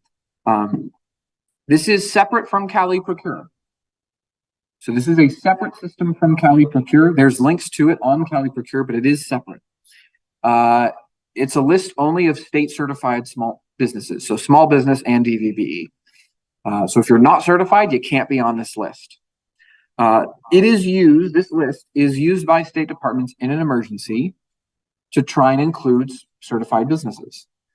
So they can't always happen, but this is what they try to do. If you're going to sign up in this, you must be ready to do emergency work currently. We don't want this to be aspirational where you can't do it now, but maybe somewhere down the road, you'd like to maybe explore emergency work. If that's the case, great. Wait to sign up until you're actually ready, because when the emergency strikes, what we don't want is buyers calling up businesses in this registry and saying, hey, we need someone. Can you do this work? And the business says, I'm not really ready yet.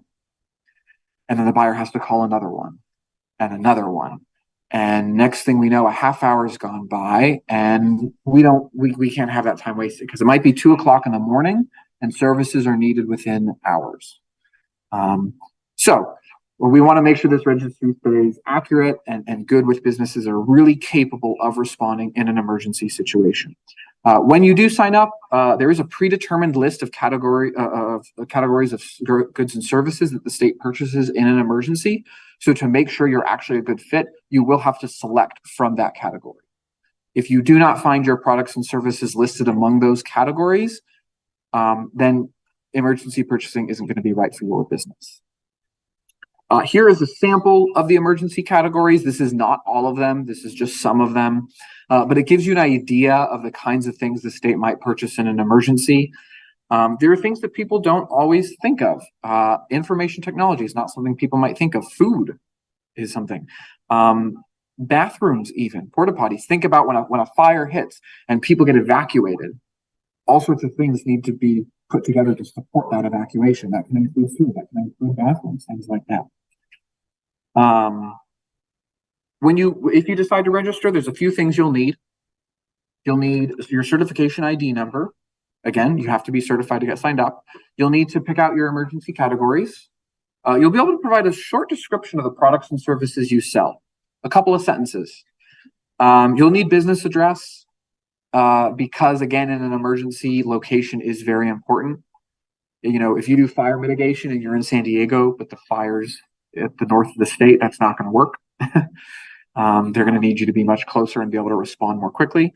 And then, of course, you're going to need regular contact information and emergency contact information. So, meaning you could take a call at 2 o'clock in the morning and be able to respond in time. Also, emergency work, there may not be a written contract in place, and you may be asked to perform work without that after a simple phone call. It is not a competitive process. So a buyer is not going to solicit a bunch of different bids from a bunch of different companies in an emergency and compare them. No, they're going to go to a company, and if the company can provide it, they'll respond. So it does mean being very responsive. So if you, in terms of finding information about the emergency registry, you come to Cali Procure. You can go to Sell to the State. This is a different tile. We haven't clicked on this one yet, but you go to Sell to the State. And then you can see at the bottom, there is DVBE emergency contracting. There's information about it and a link where you can get started. Any questions about emergency contracting? Well, depending on what goods and services you're providing, obviously there's different pricing, right? Regular hours, after hours, and emergency hours. Does that apply to that as well? To pricing? Pricing. We have to like put that up front. Hey, this is what the rate would be if our good or services would be associated with our emergency services. So when you sign up, you don't specify pricing for any of your products, but you would need to, if you are contacted about emergency work, you would need to be able to speak to that immediately and know what that is. Yeah. Good question. Yes? Social services. We are actually the only NVSA certified NVSA. Oh. And at this time, our master agreements work in Los Angeles County. Now that those current acts, we are in a state of emergency. Would we be able to use our certification for the now shelters that we have within our repertoire, but given it's funded for the state is problematic? Would we be able to use our certification for that in order to contract that? So currently the SB and DVB emergency registry is only for businesses that hold the small business for purpose of public works or disabled veteran business enterprise certification. And so it sounds like you have the nonprofit veteran service, so you would not be able to sign up in the emergency registry. But it sounds like your question's a little bit more specific than that, and your situation's a little bit more specific than that. You also have those certifications? The NVSA. Okay, so just the NVSA, not the other two certifications. Okay. So that, and it sounded like there were a couple other points to your question. I think we could talk offline about that afterwards. Yes. Okay, great. Any other questions? Okay. All right. Last subject is commercially useful function. If it's not something you've heard of before, that's okay. This is a requirement. So all certified businesses, small business public works, DVBE, must perform a commercially useful function when working on a state contract. And that's whether you're the prime contractor, subcontractor, even a vendor sub. If you are in any way doing work for a state contract, you have to perform a commercially useful function. And your business performs a commercially useful function if you are doing these various things. So executing a distinct element of the work, performing, managing, or supervising the work, performing work that is normal for your business's functions. You're negotiating price, you're determining quality or quantity, ordering, installing, making payments, and you're not subcontracting a portion of the work greater than expected by industry standards. Right? You are not performer CUF if you are being used as a pass-through to obtain the appearance of SB and DVBE participation. If you're not being used to perform work as stipulated in the bid, or if you're no longer being used to provide goods and services that you listed in your response. So essentially, the idea of commercially useful functions is that everybody who's participating on the contract needs to be legitimately participating on the contract. I'll give you an example of a CUF situation that had encountered for us. So we were hiring a photographer and videographer for an event.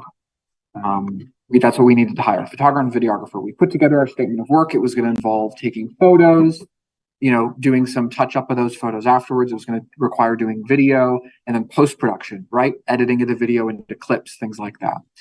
So we put it out. We sent it only to certified small businesses and DVBEs. We get several responses in. One of them says that they would have to sub out 80% of the work. The only work that they could do was taking photographs. That's it. They had to sub out the video work, all post-production work. Well, we looked at that and we determined, that is subbing out more than what is normal for the industry, right? That's not normal in that industry. In that industry, what is normal is hiring on an extra camera person.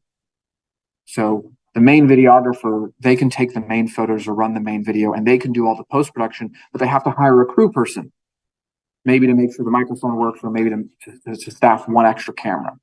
So we determined that person did not meet a commercially useful function based on that determination. Usually when I talk about CUF, businesses start to get concerned and worried that they might violate it, right? That they're going to do something and all of a sudden they're not going to be meeting CUF. The most important thing is, so commercially useful function is evaluated on every individual contract, right? It's not evaluated when you get your certification. It's evaluated on each individual contract, and it is determined by the contract administrator. So remember when we were looking at the event details, there was that contact information of that person who's responsible. Evaluations. It's evaluated at the beginning, it's evaluated at the end, and sometimes it's evaluated during the contract. Depends on the length of the contract. So just because you're certified doesn't mean you automatically perform a commercially useful function.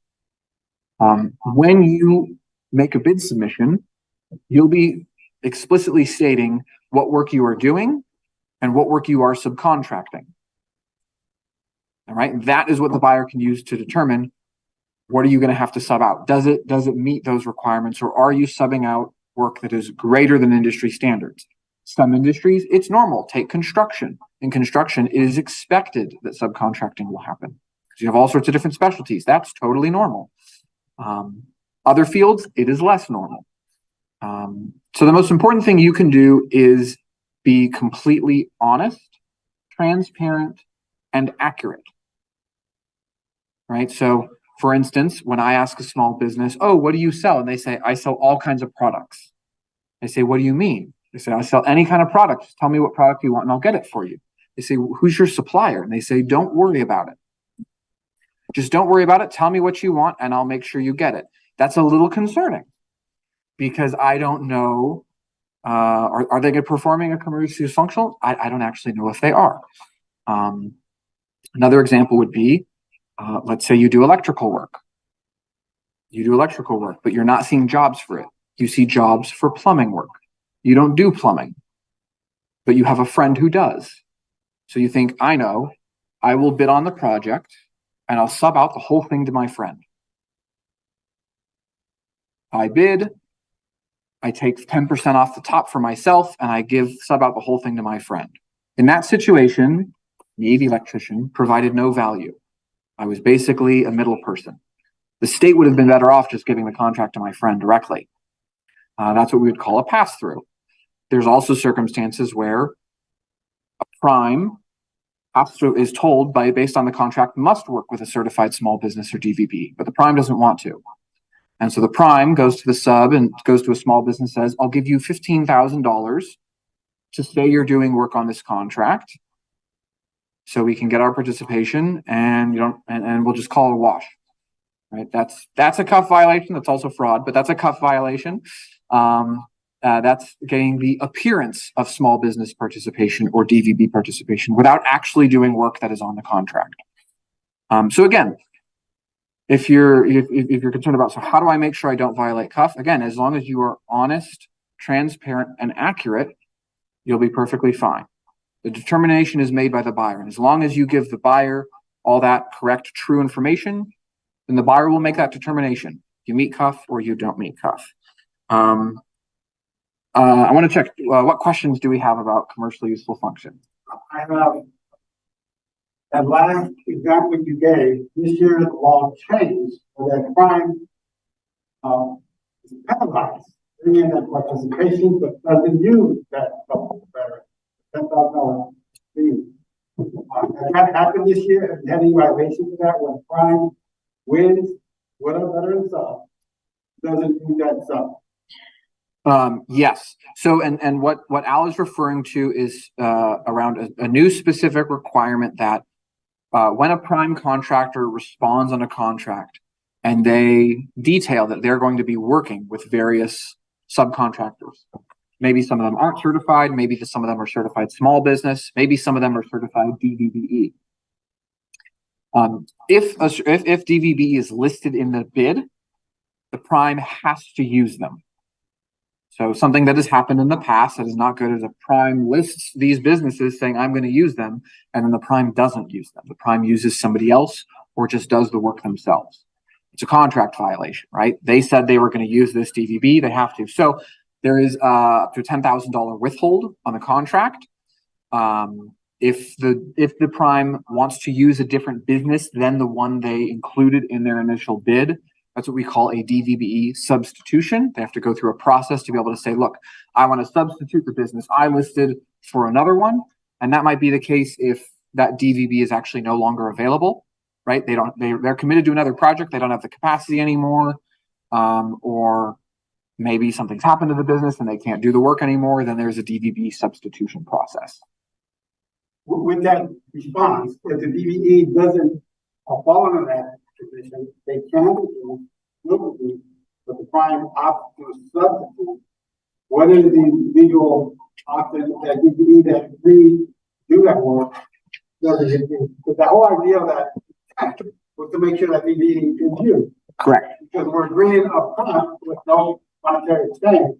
We're going to get at least 3% of some contract. But we never use. So that was the cause of the law change. The previous years, no. For dropping us like flies. So what is the recourse with the review between the DVE on that contract?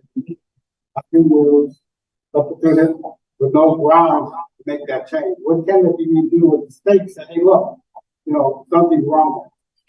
So if you're a DVB and that happens to you, I strongly encourage you to, one, you can reach out to my office and let us know what's happening and going on. We can help try and navigate that with you. We have a compliance and complaint unit within our office that handles these sorts of things of DVB substitution. Additionally, if you have the information for the contract administrator, so I know you're a sub working with a prime, but then there is a contract administrator at the state level. If you know who that person is and have that information, you can contact them and let them know what is happening. If you know the department that the contract is with, you can specifically reach out to the advocate at that department and let them know what is happening. So those are the initial and main things that you as a business can do. I love your answers. So I'm that DVE, I'm a sub to prime. Previously, the prime had no responsibility of letting me know of that cycle of that contract. They got awarded and DVE never got notification.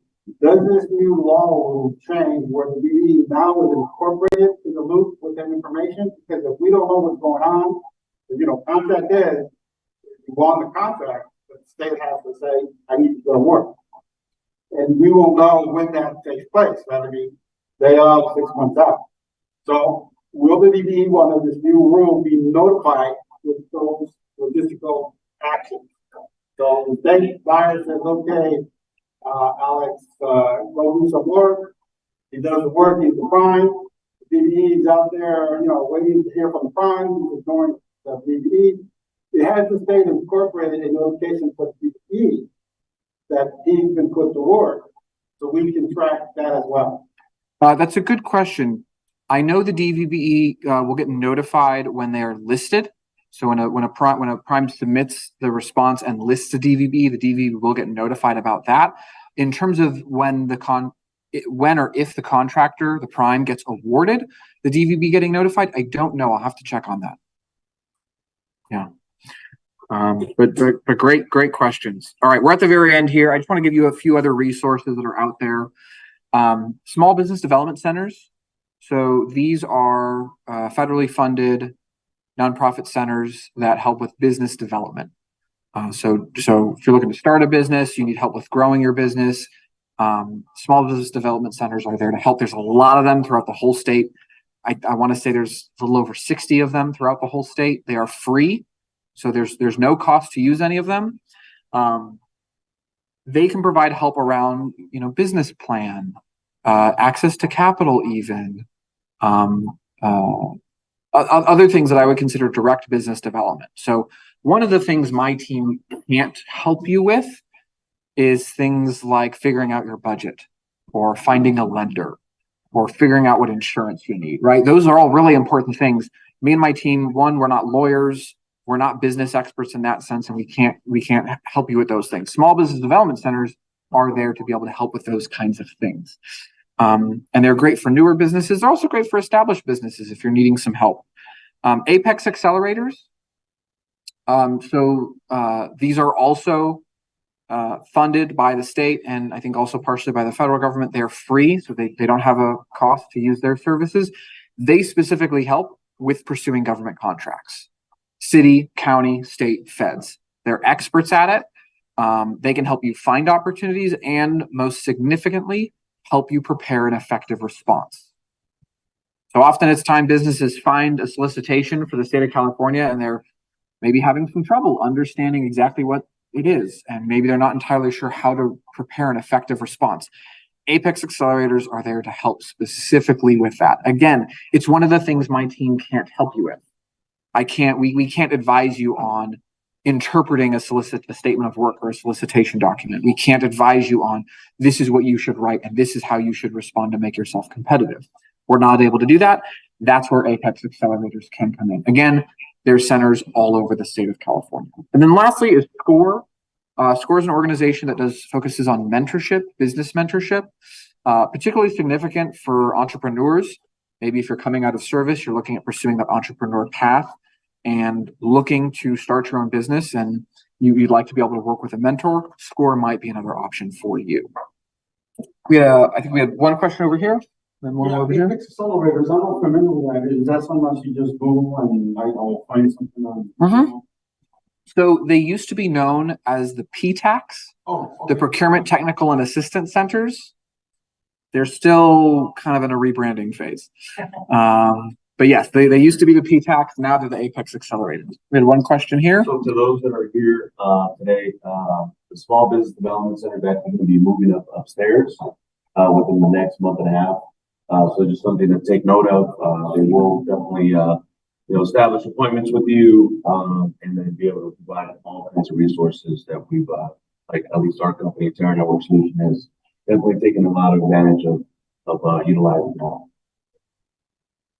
Thank you. Do we have one other question over here? Yes. Yeah. Any other questions? No. Okay. So we talked about a lot of things today. We covered a lot of information. I know this is a lot. We talked about the SBDVB program. We went through some of that eligibility and benefits, talked about the state spend. There's a lot of money available there. Talked about Cali Procure, went through a few different parts of Cali Procure. I know some of it was a repeat from what Abigail had covered, but hopefully it was still useful. Talking about your profiles and how to improve them and do some market research and find opportunities.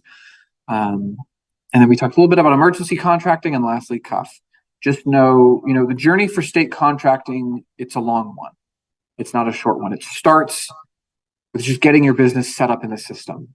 And then there is a decent amount of legwork into really setting up your business for success. And it can take a while. You may get a contract within several months. If you do, that's incredible. That is not very common, but it does happen. But it can take some time. So it is about persistence and sticking with it. Another way to connect with me and my team is on LinkedIn. We have a presence on LinkedIn. We'd love for you to follow us. We post about all sorts of events about LinkedIn and other things.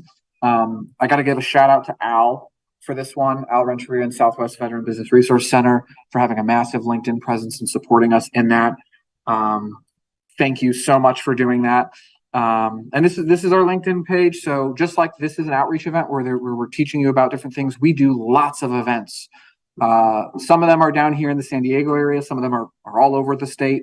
A lot are virtual as well. So you can attend, just like those of you attending virtually today, you can attend other events virtually where we talk about other subjects. We dive a little bit more into what do you do after you get your certification. And we take a deeper dive into some of the fine details of state contracting.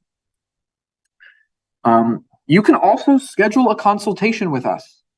So we offer one-on-one consultations, completely free, to help you with whatever it is you need help with. There's a few different types of appointments about getting an introduction to state contracting, helping with Procure registration and certification. If you get stuck in some part of the process, if you need help updating your profiles, it's a really important thing. So we encourage you to do that. Or if you need help specifically finding contract opportunities. So if you scan that QR code, you'll get the link. It's done through Microsoft Bookings, and you can schedule it with various members of my team. So you might not be able to schedule something with me, but that's okay. I have an amazing team who does this sort of stuff all day, all the time. Last, some common questions. So these are some common questions that we get. What is the first step I should take? So if you're brand new, the first step that you should take is go to Procure, get yourself registered, and get that certification. That is really the first step to take. It gets you in the door, gets things moving. Second question, does the state buy my products or services? This is a huge question, a very important one to be able to answer. That is where you can look at what are current contract opportunities and what has the state bought in the past to know, do they really sell your products and services? The state buys a lot of different things. State doesn't necessarily buy everything. And it is up to you as the business owner to decide, is there enough of a market within the state government for you to pursue it or not? How much competition is there? Is there a lot or is there very little? That is, of course, something for you as a business owner you need to think about. And then how long does it take to get a state contract? We get this question a lot. I'll say it varies heavily on the business.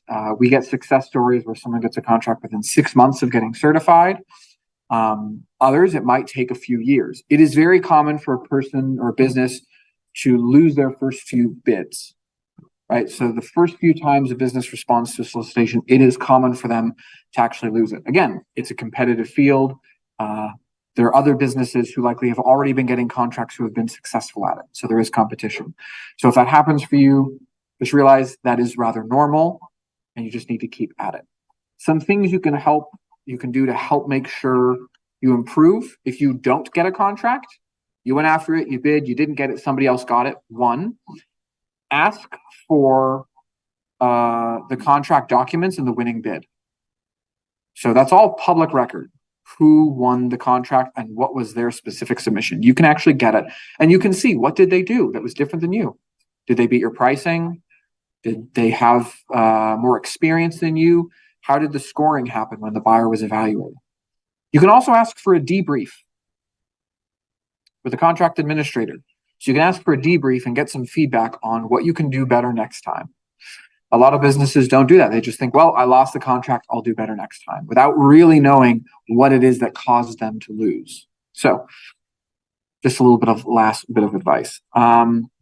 Here's my contact information again. I said I would put it up there. Here it is again on the slide. That's my phone number and my email. Please, feel free to give me a call, shoot me an email if you have questions or if you want additional assistance. Are there any last questions?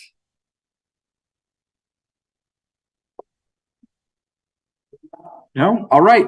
Thank you all so much for coming. I think this is my last slide. Yep, that's my last slide. Thank you, everybody.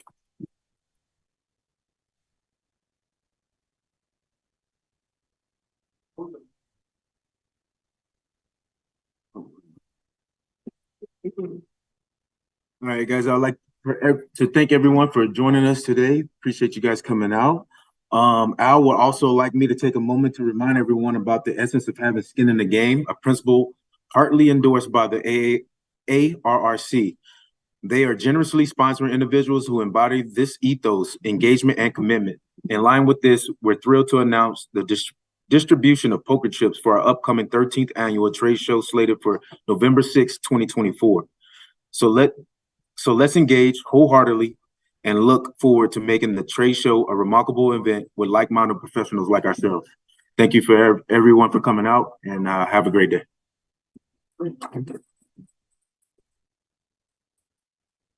That's